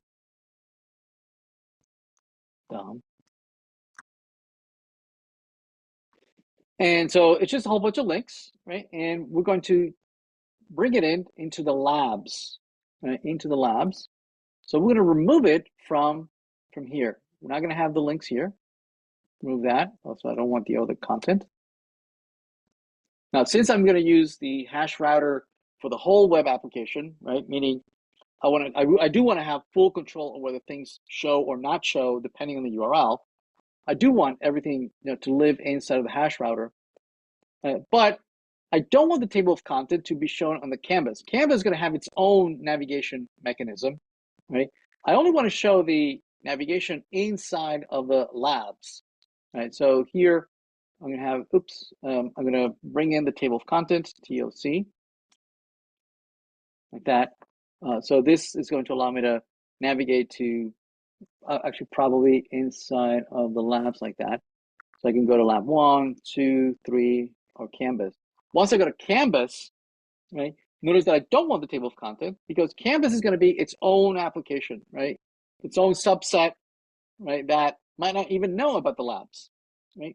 But we are going to add, a link here in Canvas that's going to allow us to navigate back to the labs, only for convenience, right? So that the TAs, right, can quickly, go into the Canvas, grade you on the Canvas, and then click on labs, and it'll bring you back to the labs, right?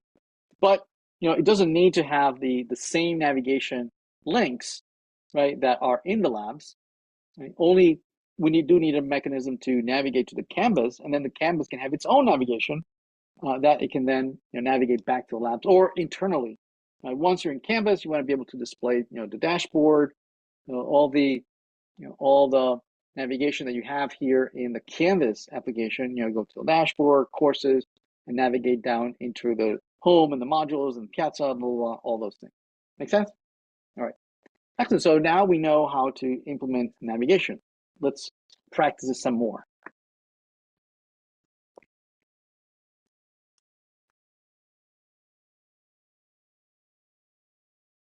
All right, let's take a quick break, and when we come back, we'll take a look at implementing some of the original screens for Canvas. All right, don't go anywhere. I'll be right back. Let's all take a break, stretch our legs, walk around, wake up. We'll come back right after these messages.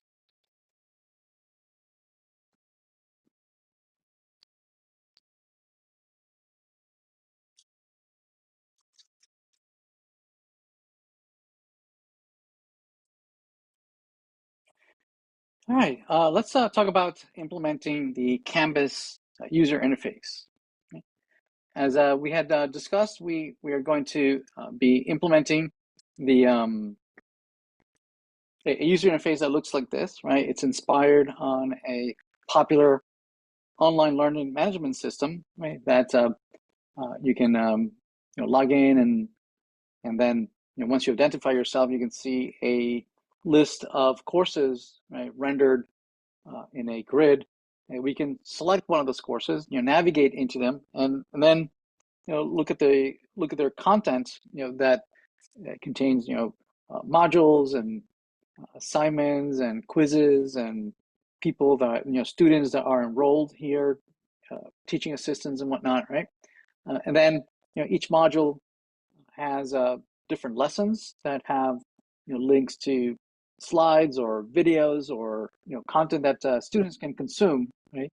And learn about a particular topic, right? So we're going to take this implementation as a inspiration, right, or as a guide, right, that is going to guide us through the implementation throughout the next several weeks, throughout the course. Right? First, we'll we'll use the actual implementation as an example, where it'll give us a chance to practice first just using HTML.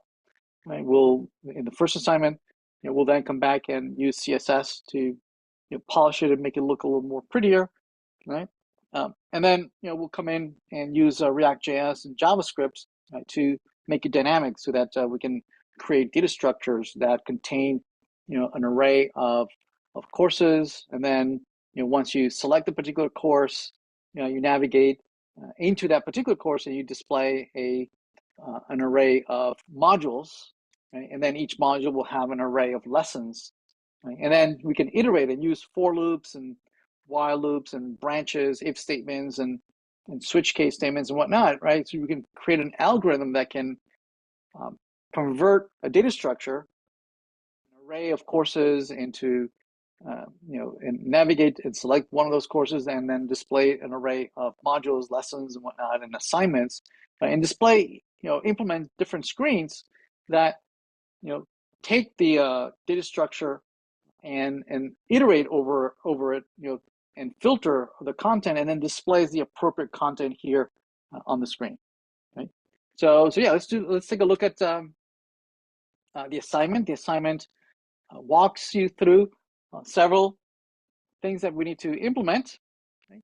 If you read through it, right, it asks you to create a component that where we can it's going to be the top level component that is going to implement the screen that's going to host several sub screens, right, that will be displayed depending as we navigate. For instance, we'll create a navigation that allows you to not only navigate into the canvas, but then implement several sub screens that for signing in, for signing up, looking at your profile screen.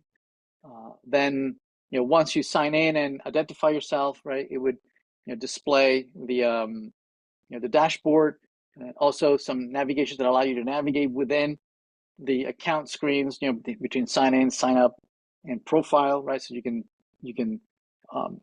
if you're already signed up, then you can sign in. If you haven't signed in, then you can sign up, right? So you can navigate between them.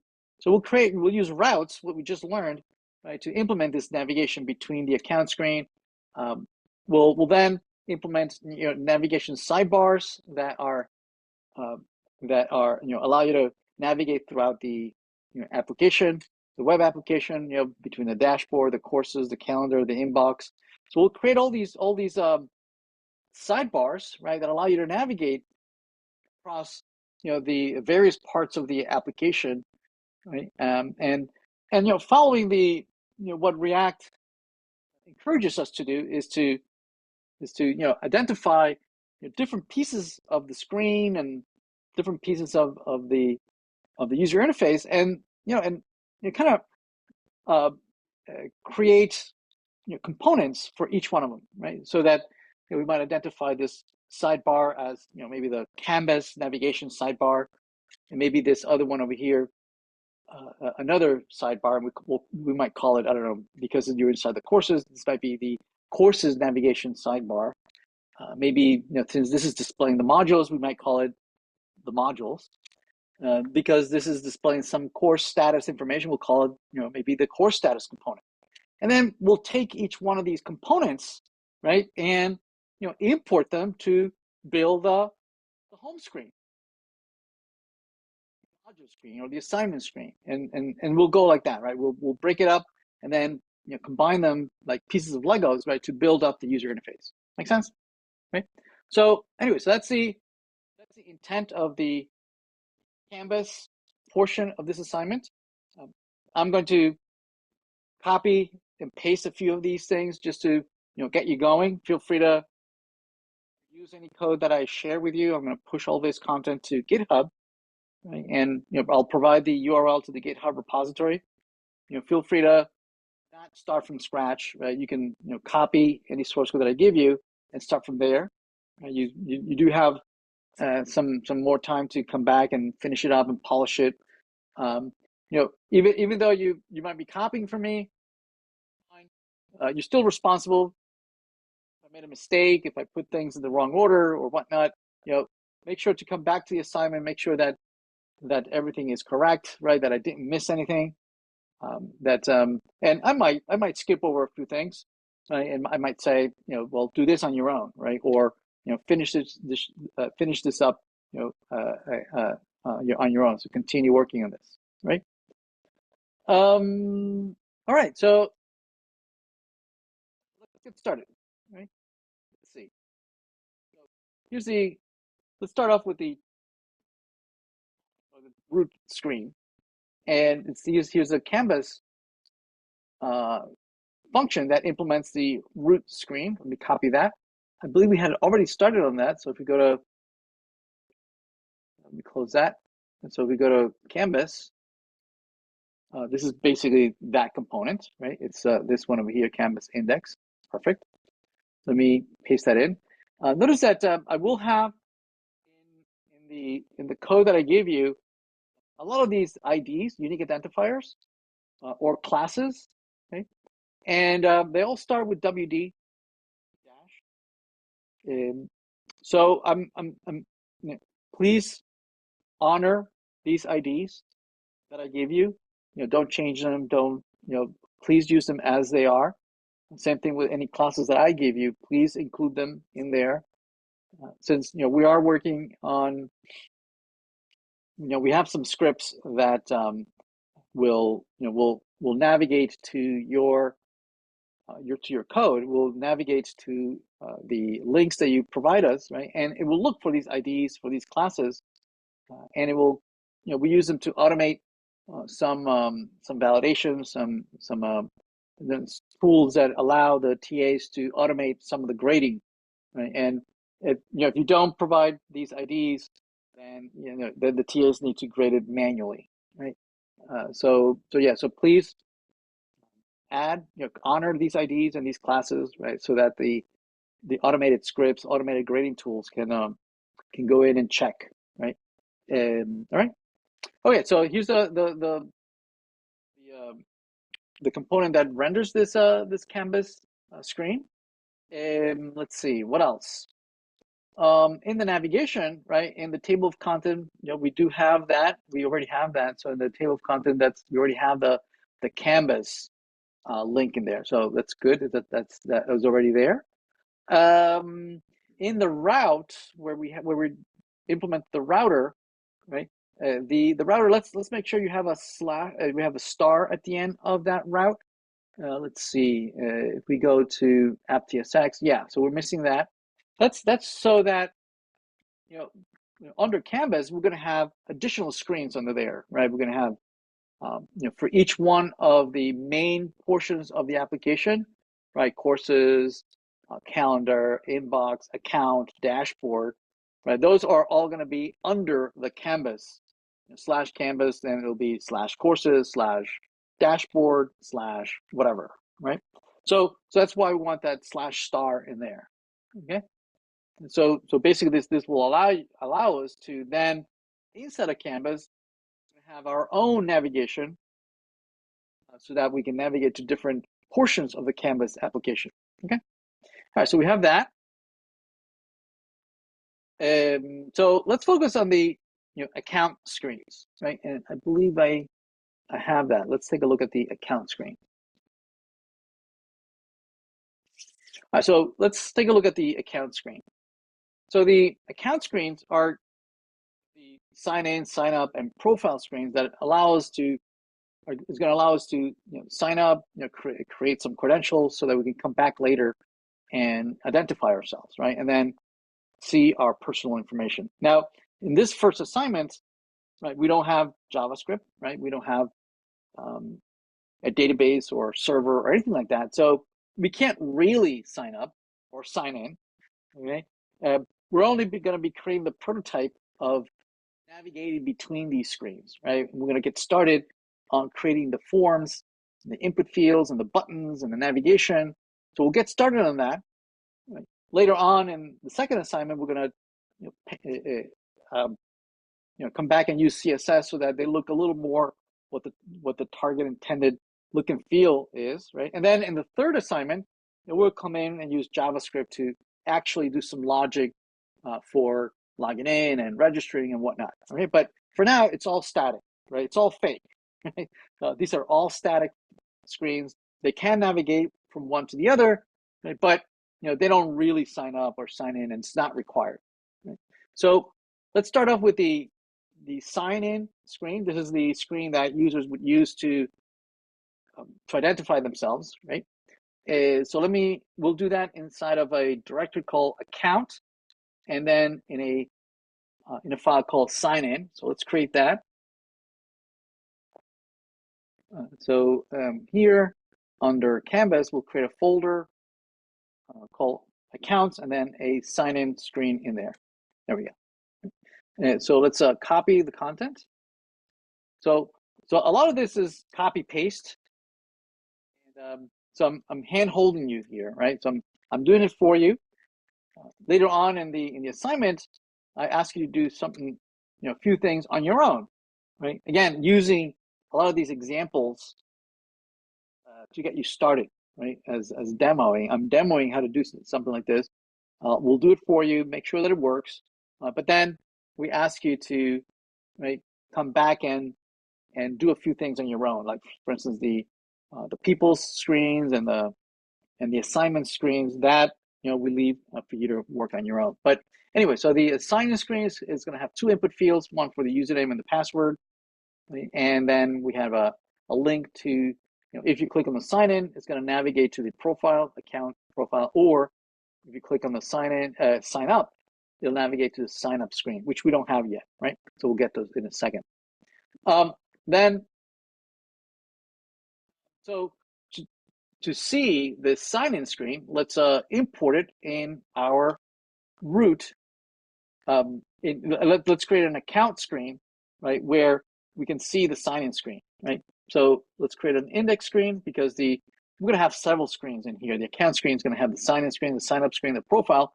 It'll show one or the other depending on how we navigate on whether we are signed in already or not, right? So yeah, let's create an index, like a root under the account that will, for now, let's make it so that it only shows the sign-in screen. Right, so only the sign-in screen. So it'll show account and then sign-in screen. And then in Canvas, for now, right, let's show the account screen in the Canvas, right? So let's do that. So in Canvas, here, let's just show the account screen, right? Account, like this. There we go. So the account screen shows the sign-in screen. So the Canvas screen shows the account screen, and the account screen then shows the sign-in screen, right? And the sign-in screen is these input fields and these buttons and these links. So we're okay, right? All right. Obviously, we don't always want to show the account screen, and we don't always want to show the sign-in screen. So to fix that, right, we'll come back and put some navigation, some links, right, so that we can go back and forth, right? So yeah, let's now do the profile screen. So in the profile screen, so let's create here in the account profile screen, and let's put in this content. And so the profile screen is again, it has a label at the top, a header. We have an input field for the username, an input field for the password, and at some point we're going to be able to edit our first name, our last name, our date of birth, our email, and we'll be able to select the role, right? And then we can sign out, right? And then this will take us back to the sign-in screen, right? So we can show the profile screen right here in the account. We can show the profile. So now we're showing both. We're showing the sign-in screen and we're showing the profile screen, right? We do ask you to do the sign-up screen on your own. Basically it will almost be a clone of the sign-in screen.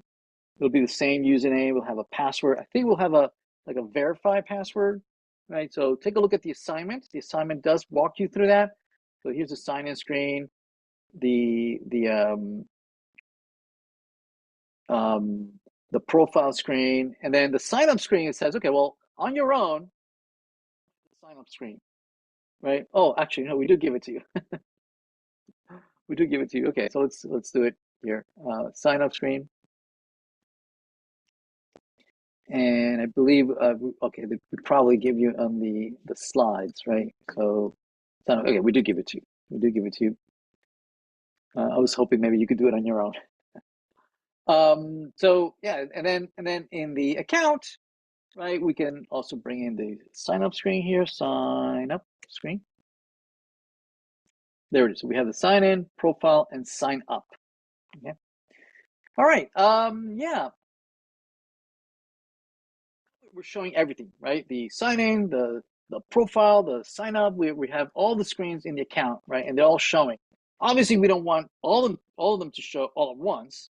Instead, right? We want them to. We want to be able to show one or the other, depending on what we're doing, right? If we are already signed in, we want to show the profile. But if we sign out of the profile, we want to go back to the sign in. And in the sign in, right? If we don't have an account, we should be able to go to sign up first.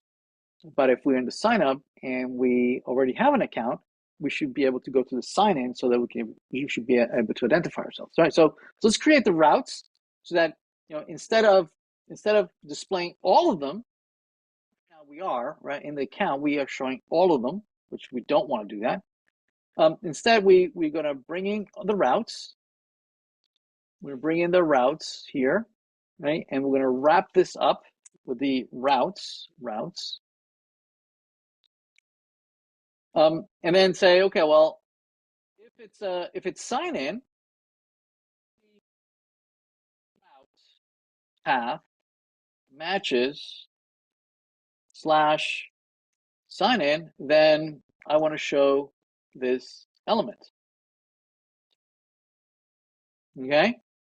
And instead, if so like a switch case statement, right? So if the route matches profile, then the element that I want to show, right, is profile. And if the route path is sign up, then the element is sign up, like that. Okay. So now notice that it's not showing any of them, right? Because our URL, well, it's showing the canvas, and the canvas, it's showing the account, and the account, it's not showing any of them because it doesn't match any of these, slash sign in, slash profile, stuff like that, right? And what else? Also, you want the if it doesn't know where to go, notice if it doesn't match any of these, right? We could create a default navigation. We could say if the path doesn't match anything, right? If it doesn't match anything, then directly navigate to Canvas account navigate sign in. It's as if you would have typed at the URL slash canvas slash account slash sign in, right? And then it'll navigate there and render the sign in. Okay, so that's the default. Right? Okay, so now in the canvas right now, in the canvas, we are now always displaying the account, right? Well, actually, no, we don't want to always show the account. We only want to show the account if we navigate to the account, right? And if we navigate to a dashboard, we want to show the dashboard. If we want to navigate to a course, then we should want to show the course or the inbox or whatever, right? So we don't always want to show this particular screen. We want to show multiple screens, right? So we're gonna replace this so that we don't always show the account. We show it only if path matches slash account slash something, then we show the account, right? So let's fix all these routes, all these imports, right? Okay, so there it is. So notice we're saying that we want to, by default, when we navigate to the canvas, by default, we want to navigate to the account. That's the first thing that we want to see, which is actually what happens in Canvas, right? The real Canvas, right? If I open up Canvas, the first thing that I see is for me to log in, right? Go to login is going to ask for my credentials, obviously, because it remembers that my cookie, then it skips over the actual login, right? It's looking at who I am, it identifies me, and then it kicks me into the dashboard, right? Yeah, so we don't know how to do that yet, right? We don't know cookies and all that just yet, but that's definitely going to be a requirement at the end, towards the end of the course, where we want to be able to maintain sessions and have the server remember us, right, when we come back and things like that. But the point is that the first thing that it asks you to do is to log in to identify ourselves, right? Which it is, right? The default is to go into the canvas, all right, to the sign in. So yeah, so by default, go to the account, and the account by default goes to the sign in. Make sense? I mean, we could make this the default something else. We could make the default sign up, right? So that if we go to the labs, right, and we go to Canvas, notice that by default now is going to sign up, right? And we can decide what is the default, right? Sign in or sign up. I think sign in makes more sense. Once you're in one screen, right, you can navigate between the two, right? So let's make this the sign in. Yeah. So yeah, so sign in is the default. And so the way we have it here now is that we have created links that allow us to navigate between these three screens. So for instance, if sign in and I don't have an account yet, I don't have a username password just yet, I can go to sign up. In the sign up, I can provide a username and password so that I can then go in and sign in, right? Either way, whether I sign in or sign up successfully, it takes us to the profile screen. And in the profile screen, presumably it would go out to the server, retrieve our account information, and then display our personal information. Until, right, I can sign out, and then when I sign out, then it kicks me back to the sign in. Notice that this is not truly, verifying or validating that whether I exist or not or anything like that, right? That's not yet. We don't have JavaScript, TypeScript. We don't have a database. We don't have a server, any of that, right? So this is all prototyping whether the navigation makes sense. Okay. All right. So some of the navigation screens. On the account side, let's create a sidebar that is going to allow us to navigate between the three screens. Right, so let's create a little navigation. Notice that if you go to Canvas and you go to the account, right, it does have like a sidebar, right, that allows you to navigate to different portions. Like for instance, here's my profile. Once you're in the profile, there's like this little sidebar here on the left that kind of allows you to go to different places about that are regarding your particular account, right? So we're not going to implement it just like that. Instead, we're going to have like a sign in, sign up, and the profile link, right? Which right now it's the default, should be the default once I'm logged in. This is the first thing that I like to see. So let's create a little sidebar here. I'll call the account navigation sidebar, right? And so there it is. So here's the account navigation sidebar. So I'm going to just copy that. I'm going to put it under the navigation TSX. So under here, so here's the navigation. And so let's click it here.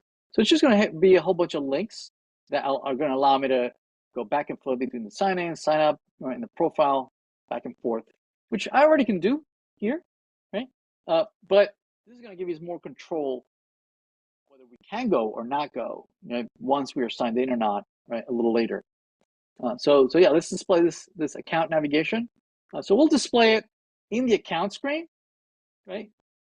It's going to show the sidebar on the left side, just like in the canvas, like on the side on the left, we have the navigation sidebar, and then on the right, right, we'll have the various screens. Right? So to do that, what we're going to do is that we're going to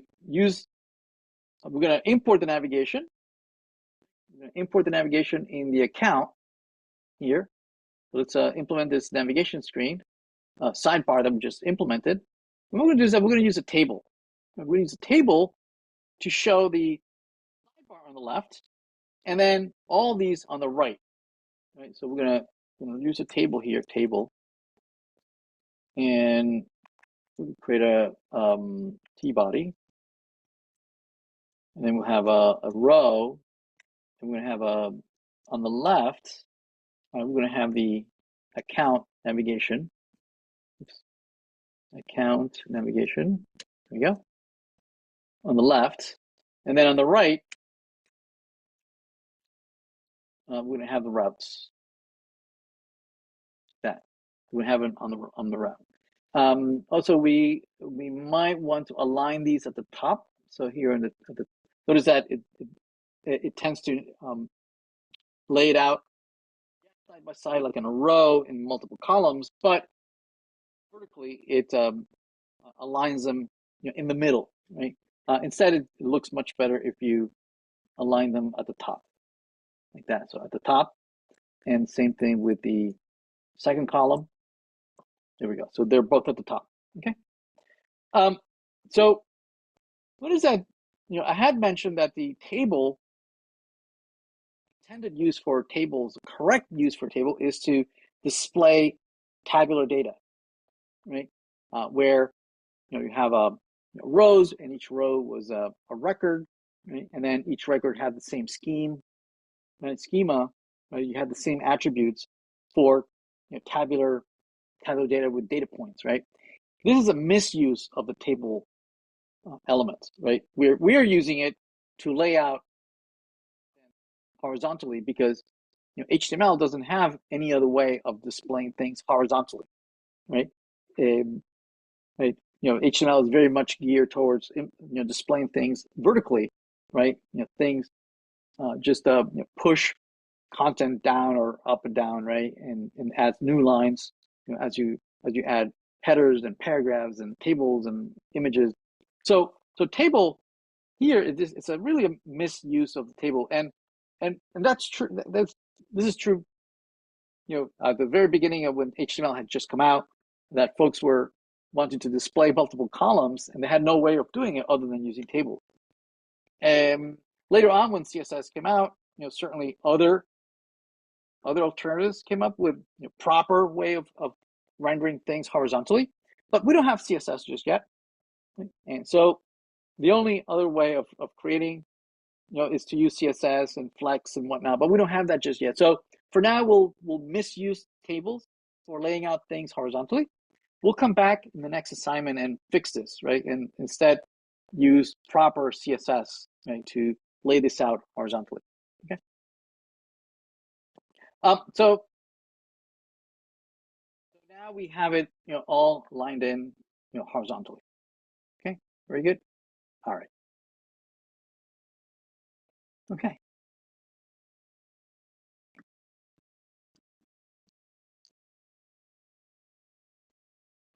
All right, so let's take a look at the dashboard. Right, so the dashboard is going to be another screen in the Canvas application. Right, it's inspired on this screen, right, in Canvas, where you can select a course, right, from a grid of courses, and then once you select one of them, it navigates to a course where you can show the content of that course, right? So obviously we won't be able to display something as pretty as that, but let's give it a shot only with plain old HTML. Let's close these. Right, so let's take a look at the dashboard. So yeah, so this is what we want to display. This is what we want to implement.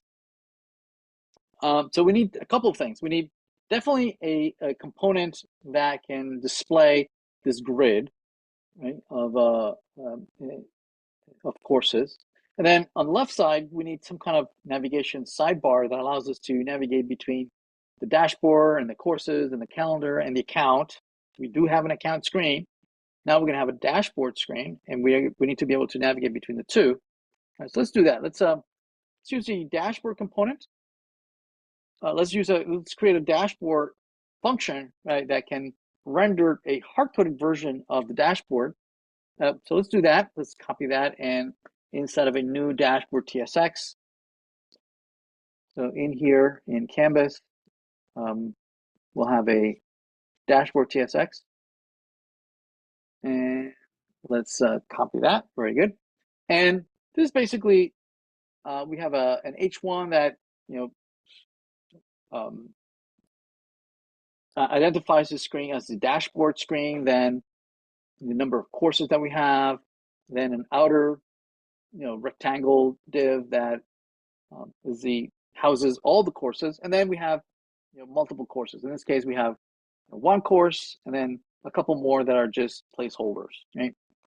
And now the course has an image pointing to a JPEG that we don't have. We have a link to a course, meaning that if you click on any one of these, it navigates to the course.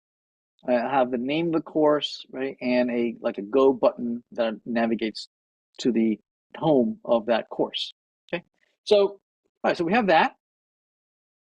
Let's in the Canvas, we already had some routes that allow us to navigate to the account. All right, let's now add a route that allows us to navigate to the dashboard, this brand new screen, right? So let's do that. Let's import the dashboard from the Canvas.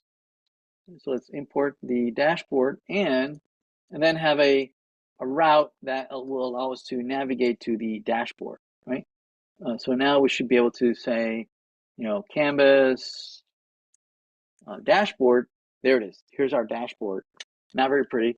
Uh, Now we're missing the image, right? We don't have that image. Um, let's see, do we have that link somewhere? We don't have a link, so we need an image for the React course, right? We'll look it up a little later. I believe the assignment might give you the link. Let's see, in the dashboard. All right, it gives you a link to that image, so I'm going to save that. Let's see, images. I'll put it here, and then the public images and React.js. I think it's a JPEG. And let's confirm that it's in that folder. There it is. So React.js JPEG. Oh, there it is. See, so it's now rendering. Perfect. Okay. And we're gonna have several courses. We can just copy this one course. So instead of having these placeholders like that, I'm just gonna copy this several times. There we go. So we have lots of these courses. They don't have to have the same name. Feel free to change the names and put your own courses and whatnot. Notice that they're all linking to the same course. Canvas courses 1, 2, 3, 4. So obviously this is a made up number ID, but and it's okay that they all navigate to the same course, right? Eventually, if we click on one course, we want to display one course. If we click on another one, we'll show content for that other course, right? But for that, we need data structures, we need JavaScript, right? We might need a database, whatnot. We don't have any of that. So it's okay that we only just have one course and they all navigate to the same course, right? And they all show the same set of modules and whatnot, right? So it's all static for now. Again, when we learn about TypeScript and data structures and whatnot, right, then we'll be able to do all those other fancy things. Okay. All right, so we have the dashboard. So let's change the default behavior when we click on the sign in right now. Right, when we go to the sign in screen here, when we click on sign in, it goes to the profile. Actually, a more realistic behavior is that once you sign in, actually it should go to the dashboard, right, not the profile. Right? So let's fix that in the sign in screen, right? In the sign in link, let's change this to dashboard, right? So in the sign in here, the link here, instead of going to account profile, let's go to dashboard. Okay. So now if we click on sign in, it goes here. All right. All right. Okay. Yeah. Now let's create a once you've signed in and you go to the dashboard typically what it'll do is that it'll show on the right hand side of the dashboard. On the left side, right, it'll show this navigation sidebar on the left. So let's implement that. Right?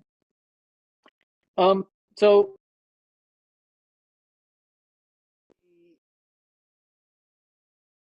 let's implement the Canvas navigation sidebar. So here's an example of how you might want to implement it. So under Canvas, let's create a navigation TSX. Oops.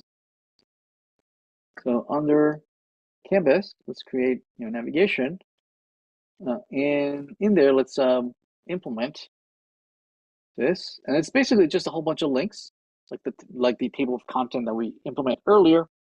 One of them is going to point to the university's website, but all the other ones are going to navigate right to the. It's going to change the hash tag, right, so that it'll give us to the account or dashboard or courses. So yeah, so let's and we're going to put this on the left hand side of the dashboard, right? Actually, left side of everything, right? Notice that here, if I'm the dashboard and then I navigate to a course, I still have the sidebar here on the left, so that stays in, right? Regardless of where I navigate, right? If I go to the inbox, I ever go to history, or I go to a whole bunch of other places, right?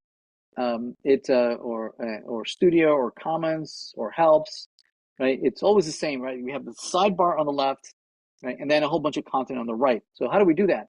So what we're going to do is once we have the sidebar, we're going to again misuse tables, right, to put the navigation on the left, right, and all the other routes, dashboard, account, right, on the right, right. So let's do that in the canvas here, right. We're going to bring in the navigation that we just imported, that we just created. So this will be the canvas navigation, right, and here we'll create a table, right. We'll create a T-body, create a table row, and then two columns, right? The canvas navigation on the left, right? So canvas navigation, and then on the right, we're going to bring all these routes in here, and then close the TD like that, right? So on the right-hand side, there we go. All right, so we have the dashboard on the right, and then if we click on the accounts, it goes to the account. If I sign in, it goes to the dashboard. Or if I go to account and then I click on dashboard, it also goes to the dashboard, right?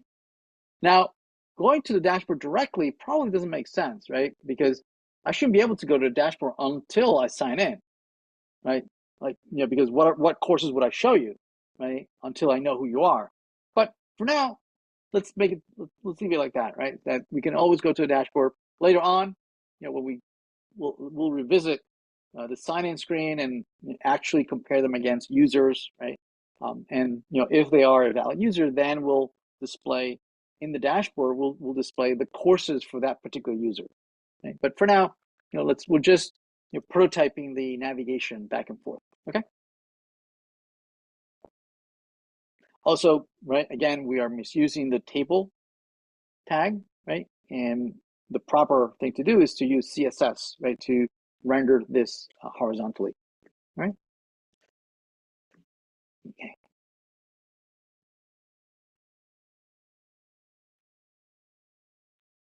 So let's take a look at the courses screen, right? So, once we're in the dashboard and we start clicking on a course, we would like to navigate to the courses screen where we can display the home screen, the modules, right, and things like that, right? The assignments, the quizzes, the people. And so let's create a placeholder for the courses. Right now, it'll be just a simple, trivial little courses components, right? And then we'll start adding modules and assignments and home screens and people screens and all that, as we progress through the semester, right? So let's create a placeholder for this. So this will be under courses index. So it's here, Canvas, courses index, right? And it's here's the placeholder, right? That right now it's just going to display some bogus name for course 1, 2, 3, 4, right? This would show, course, CS 5610, right, or 4550 or whatever, right? But right now it's just some bogus course name. Okay. So in there, well, let's now go to back to the routes of the canvas, right? Where we have routes for the account, we have routes for the dashboard. Now, if we click on a course, notice that, right? If we click on a course and we click on it, notice that it adds courses, the ID, and then home, right? So what we want to show you here is the course, and then the home screen of that course, right? So let's do that. There's no route right now for this, right? What we want to show is that placeholder for now, right? And then we'll add the home, the modules, whatnot, right? So let's add a route that displays that course. If the URL matches this, right? Courses followed by some ID, followed by something. If it matches that pattern, I want to show the courses placeholder, right? So notice the pattern here, right? We're going to pattern match it against this path. And notice that it has a few things here. We have the asterisk. We kind of know what that is, right? That means that this courses component or screen, right, is going to handle its own navigation. It's going to have its additional routes in there and whatnot. So that's what that asterisk is for. Just like we did account star here and lab star, right?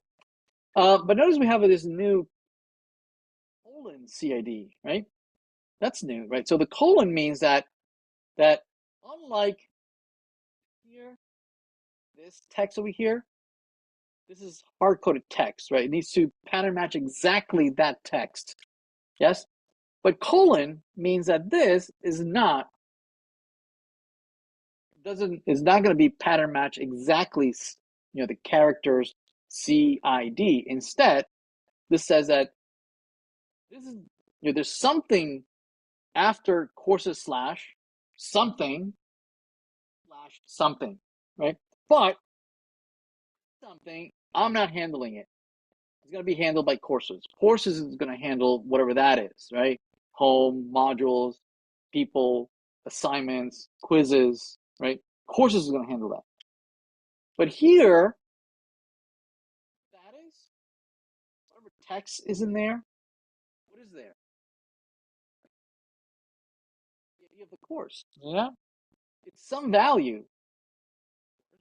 It's the idea of the course. It's unique. Each course has a different course ID, right? Well, I would like to know what that ID is, because if it's CS5610, then I should show the content for CS5610. Now, if it's CS5200, then I should show the content for CS5200. So what I'm going to do is that whatever the actual value is, whether it's 5610 or 5200 or whatever, I want to capture that information and I want to make it available to an algorithm that can grab that value, parse it, right, and then use it to display the proper content. Right? So that's what I'm going to do here. Whatever that value is, I want to give it a name. Right? I want to associate it to a variable, right, to a parameter variable that I can then use later on in additional algorithm. Make sense? So yeah, so let's grab this. Let's head over to the canvas here, and let's add these routes right there. Okay, right, so this is saying if it matches courses, blah, blah, blah, blah, blah, display the brand new courses screen that we implemented. Let's import that. Import it. There it is, courses. So there it is, course 1, 2, 3, 4. Right? And we have the ID here, and we don't know yet how to display it. Right? We'll learn a little later how to do that, how to grab this. Right now, I just hard coded it to 1, 2, 3, 4, but it's not really reading it from here. But eventually we will. Right? We're going to be able to read that and display it here. Okay, and then display a whole bunch of other things based on that ID. Right? But we don't know how to do that just yet. So and then I have calendar and inbox. So if I have calendar, I'm showing this text calendar, inbox. I'm hard coding it, right? And if you want explore, right, you can go ahead and start implementing a calendar or an inbox, but it's absolutely not necessary, right? So right now we have courses. There it is, dashboard, blah blah blah. And when we click on this, it goes to the course, and they all go to the same place, right? These are all pointing to the same thing, like that. Okay, all right. All right.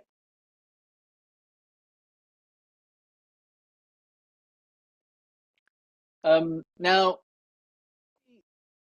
courses. Once I navigate to the courses, notice that what we have here, right? When I navigate to a course, we have an additional sidebar, right? That allows us to navigate within a course, right? We can go to Piazza, right? We can go to, assignments. We can go to quizzes. We can see all the people that are enrolled and whatnot, right? But the default is home. That's where we get kicked out, right? Kicked in, right? Home. And the home displays what? Modules. So let's implement this sidebar. Sidebar. Then we'll start implementing all the screens on the right-hand side. Okay. So let's implement the sidebar. And so we'll put this in under the courses directory. Navigation. navigation.tsx for the courses, and we'll paste in the content. Here you just basically a whole bunch of hyperlinks, links that will allow you to navigate to the home, modules, Piazza, Zoom, assignments, quizzes, and blah, blah, blah. Okay. So where we're going to be displaying this, we're going to display this on the left side of the courses. Right. So in the courses here, again, we are going to create a table where we have the navigation on the left and then a whole bunch of stuff on the right. Right. So we're going to have something like a table where we have a body, TR, TD, we have the course navigation, right? And then here we're going to have a whole bunch of routes, right? We're going to have the home modules. Okay, my AI knows me very well.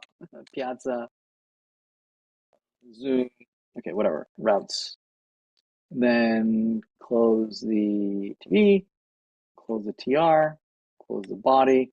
I don't have any of these things. So right now we can just have this, H1 home, and this is H1 modules, and we'll do the other ones later. And let's import all this stuff. Import all imports. Very good. Yeah, there we go. So once you're in a course, right, we like to be able to navigate between modules and homes, right, and Piazza and Zoom, and we'll do each one of these as we go, right? So yeah. So if I go to accounts, I'm here, right? I sign in, goes to the dashboard. I'm in the dashboard. If I click on the dashboard on a course, it goes to a particular course, and we can have the home and the modules. Okay, right? And then we'll do all the other ones as we go. So yeah, that's what I have here, right? So we have actually, let me just copy this. I already had this. Let's go here and let's create all these routes. There we go. Right, so we have home, modules, and assignments. These are assignments and people. Oh, I don't have, wait, huh? Do I not have people? People. So modules. Oh, I guess the course navigation. Oh yeah, it's supposed to be all that too, right? Like that. Let me fix that. There we go, like that. Okay. Yeah, so that's what we have for the courses. Okay. Excellent. And modules.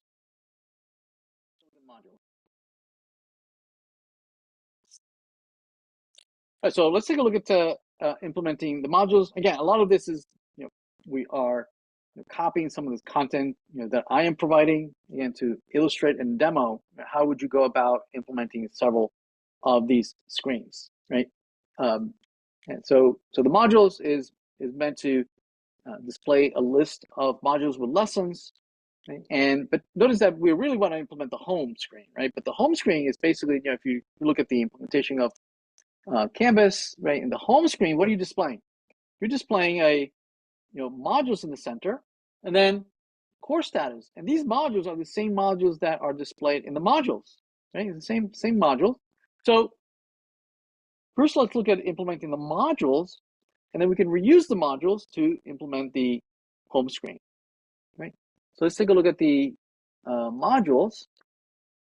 So here's an example of implementing the modules. Just basically, it's going to be several unordered lists that are nested inside of each other, right? The outer ones are going to list the modules themselves, and then each one is going to have a sub list and an embedded list that contains then the lessons within that module, right? So let's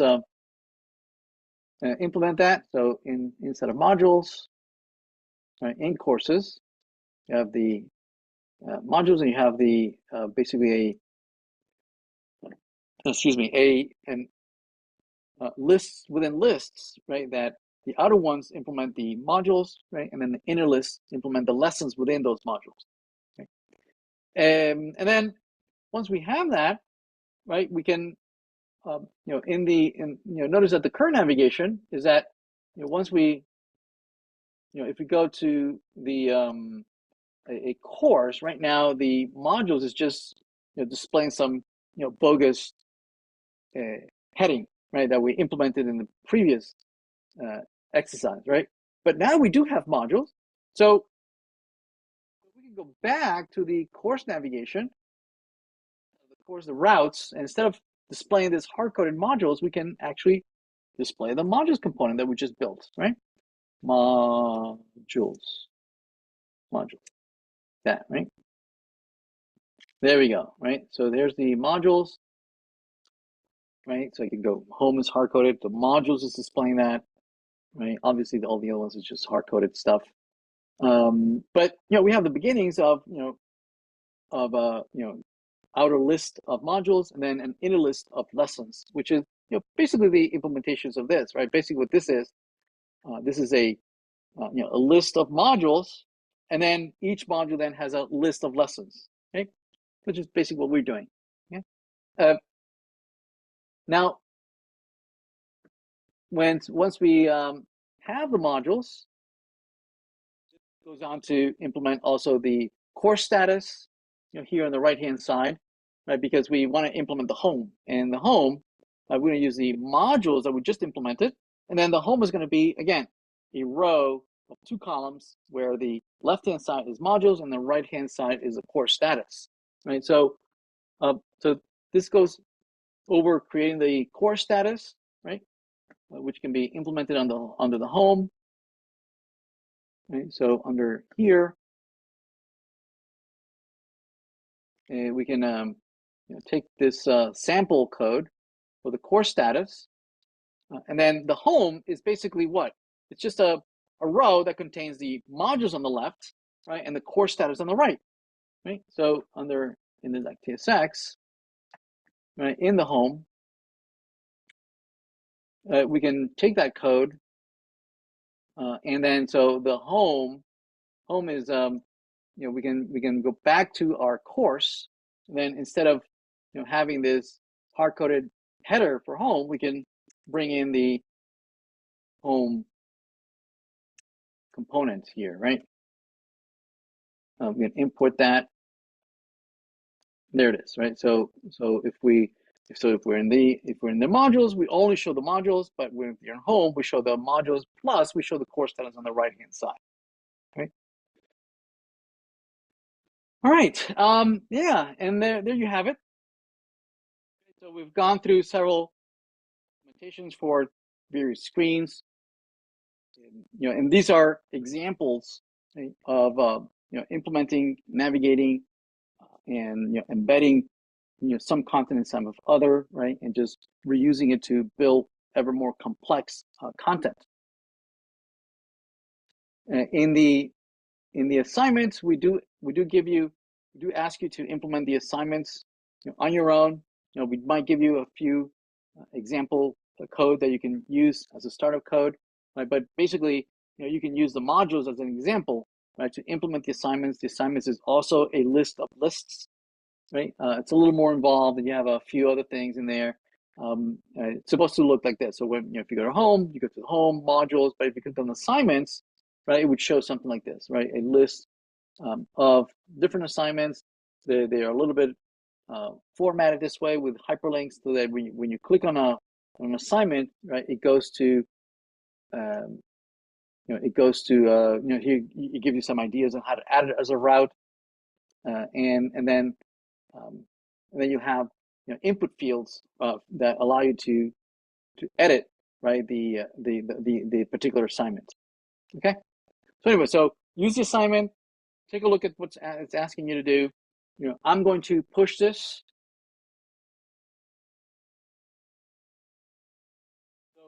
So having worked on several of these screens, I'm going to now commit all my work. I'm going to push it, right, and then I'm going to share with you the Git repository, right, and where this is deployed.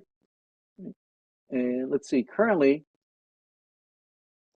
if we go to Git, right, we should be able to see, right, the repositories for this course. If you go to my repository, you should be able to see CS5610, right, for this semester, right, and this is the current source code, and we only have main and A1. So I'm going to push all my work to A1. I believe that's the current branch that I'm working on.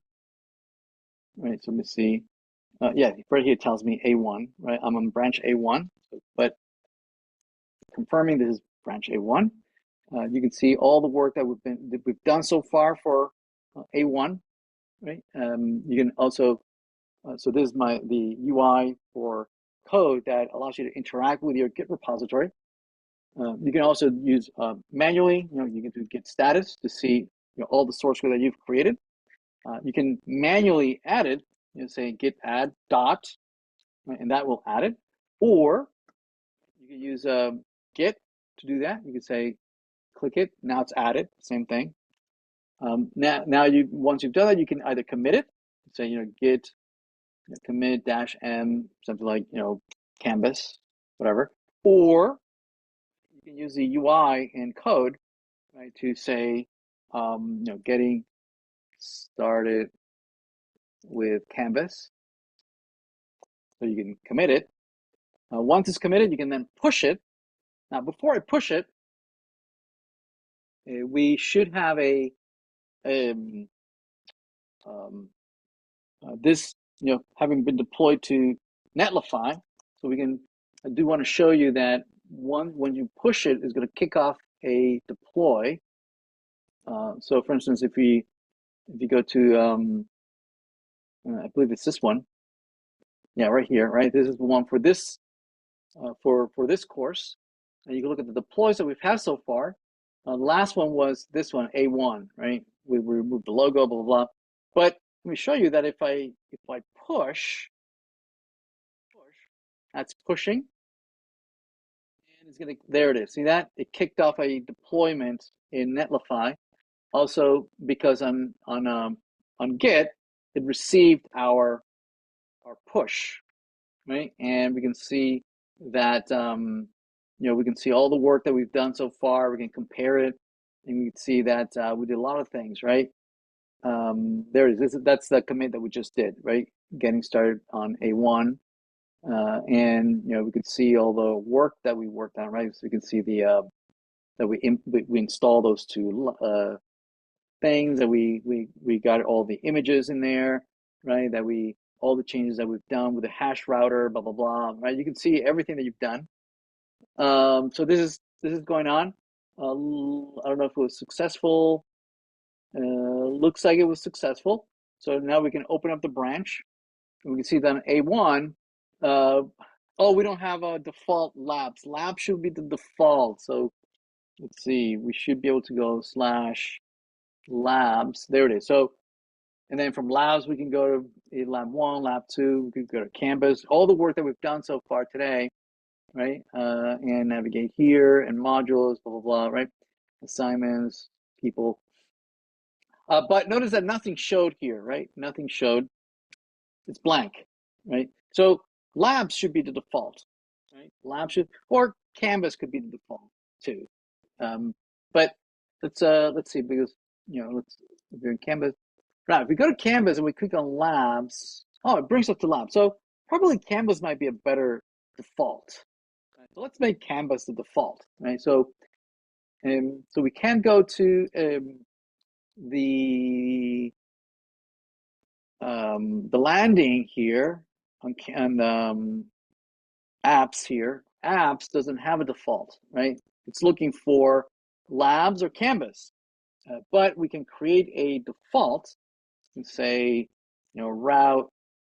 We'll need navigation here. Nah, it'll be navigate, and we'll do route path. Okay, yeah, it's defaulted to Canvas. Perfect. Let's run this locally to make sure. npm start. Let's see if it works.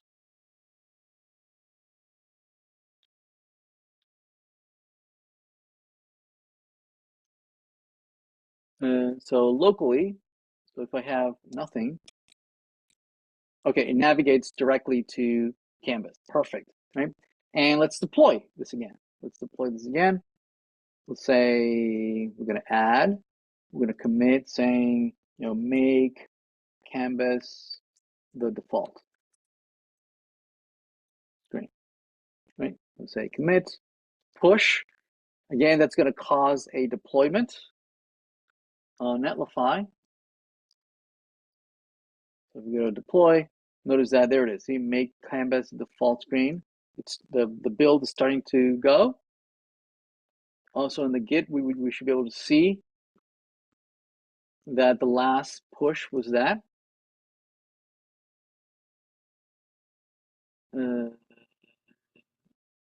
Maybe not. 20 seconds ago. Yeah, that one is. Getting started. Oh, did I not change the title? What about here? Yeah, this was correctly. Yeah, make Canvas the default. Yeah, that the label. I don't know why GitHub wasn't showing. Anyway, so this is compiling, building, blah blah. And so that if I go to this branch, notice that by default it's kicking me into Canvas, and I still have access to the labs, right? I can go into the labs and whatnot. Okay, very good. All right, excellent. So that's all I had for you today. Any questions?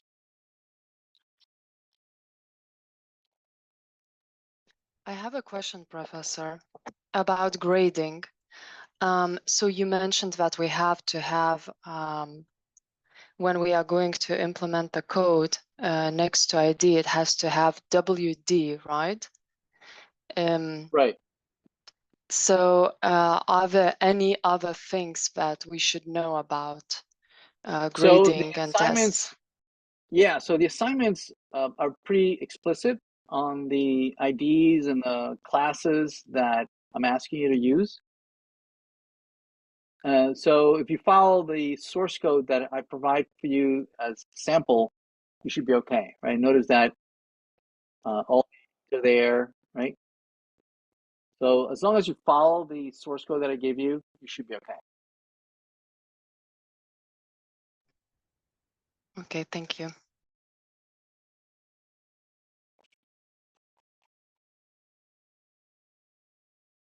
Yeah, Shivam, I've decided that Canvas is a better default. The assignment, I believe, says that the labs should be the default. So I'm gonna change the assignment, but if you end up making labs the default, maybe because you're done, maybe you even finished the assignment. I'm not gonna make that into a rubric. I'm not gonna take points off if it's either the Canvas or labs. Either one is fine. So I'll make the change to the assignment, but it's not going to be a part of the rubric that you might lose points if it's one or the other.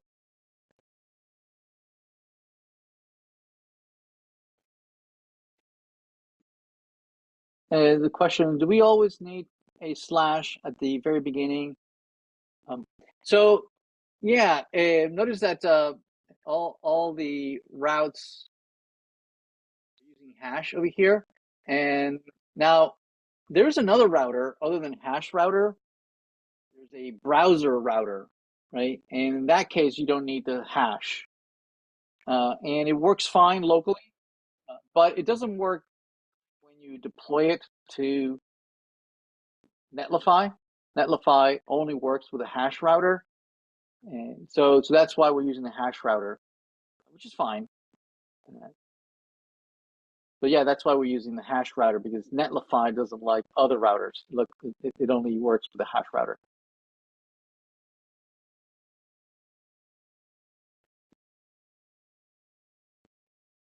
There are actually other routers, right?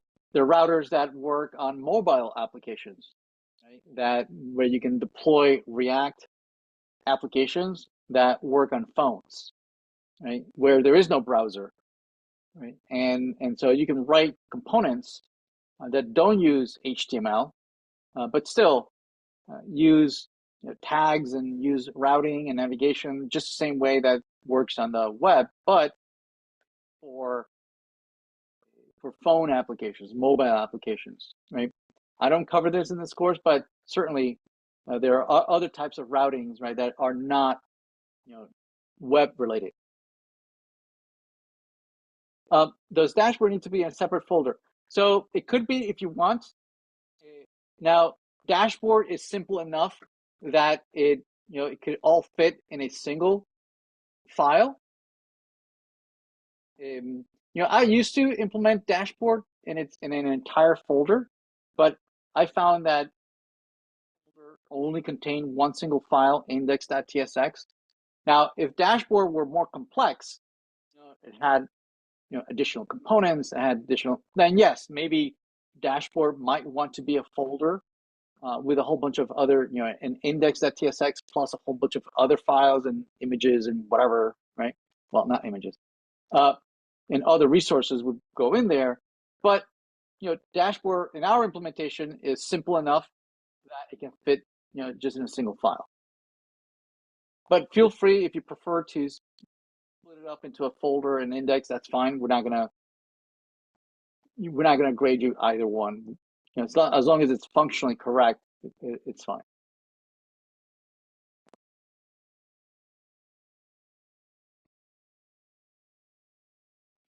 So sometimes you might want to make it a separate folder, specifically if it has its own CSS, right, that is specific to the dashboard.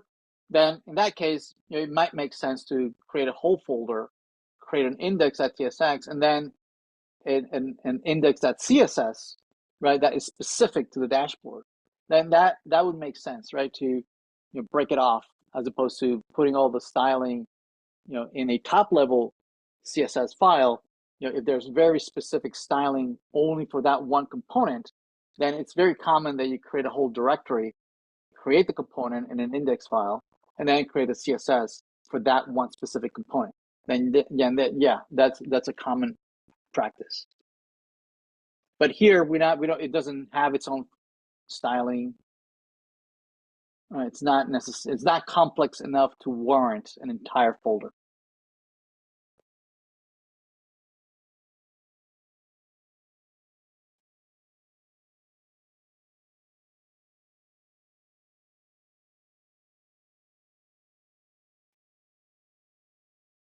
Any other questions? Professor, I have one question.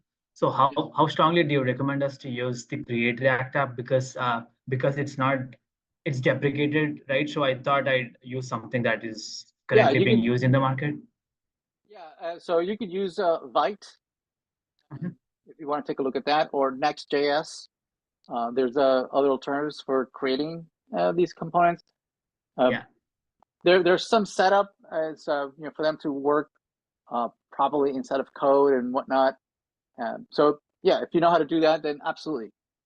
Yeah, so I've started the application using the Next.js, and I was not able to. I mean, I probably haven't looked around too much, but I did not know Hashrouter is something a necessity until you just told that Netlify only works with Hashrouter. So is that possible with Next.js as well? Yeah, I don't know how. I don't know if Netlify supports Next.js. So there are other services that are specific to Next.js. Okay. You might want to find other alternatives. I see. So I think the sooner we do the deployment and find out if it's working, the better, right, Professor? Okay. And also the folder structure when I'm using Next.js is slightly different. So yes, slightly different. Yes, right, exactly. Because Next.js has its own router. Yeah. And so it doesn't need for you to implement and install additional routers. Correct. Yeah. Now, if you go with Vite, also is a valid option. That one does still use routers. You still have to install React Router and whatnot. That's the closest thing to what we're doing. And also one other question. Yeah, sorry, didn't mean to interrupt. So how important, I remember, I've heard that you said that we have to stick with the IDs that you've already given. And I kind of played around with them, given my own names, because I thought that made more sense in my folder structure because I'm using, Next.js. But is that like a necessity that we have to stick to Yeah, the no, IDs? I do need those IDs and those classes. I mean, you can add your own. Mhm. You can add additional classes and additional things. Well, not IDs because Yeah. those need to be unique, Okay. right? So And IDs so have to be. those are required by our. Okay. Not like if the scripts doesn't find them, it's not going to fail you. It's Mhm. just not going to be automatic grading, and so you're forcing the TA to grade you manually. Right. Okay.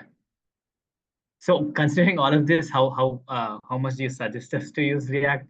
I'm just thinking, I mean, should I drop, using React and then just go back to Next.js and just stick with Create React app, or do you recommend me to continue digging more into this? I mean, I would if you want to explore it, that's absolutely a great thing to explore.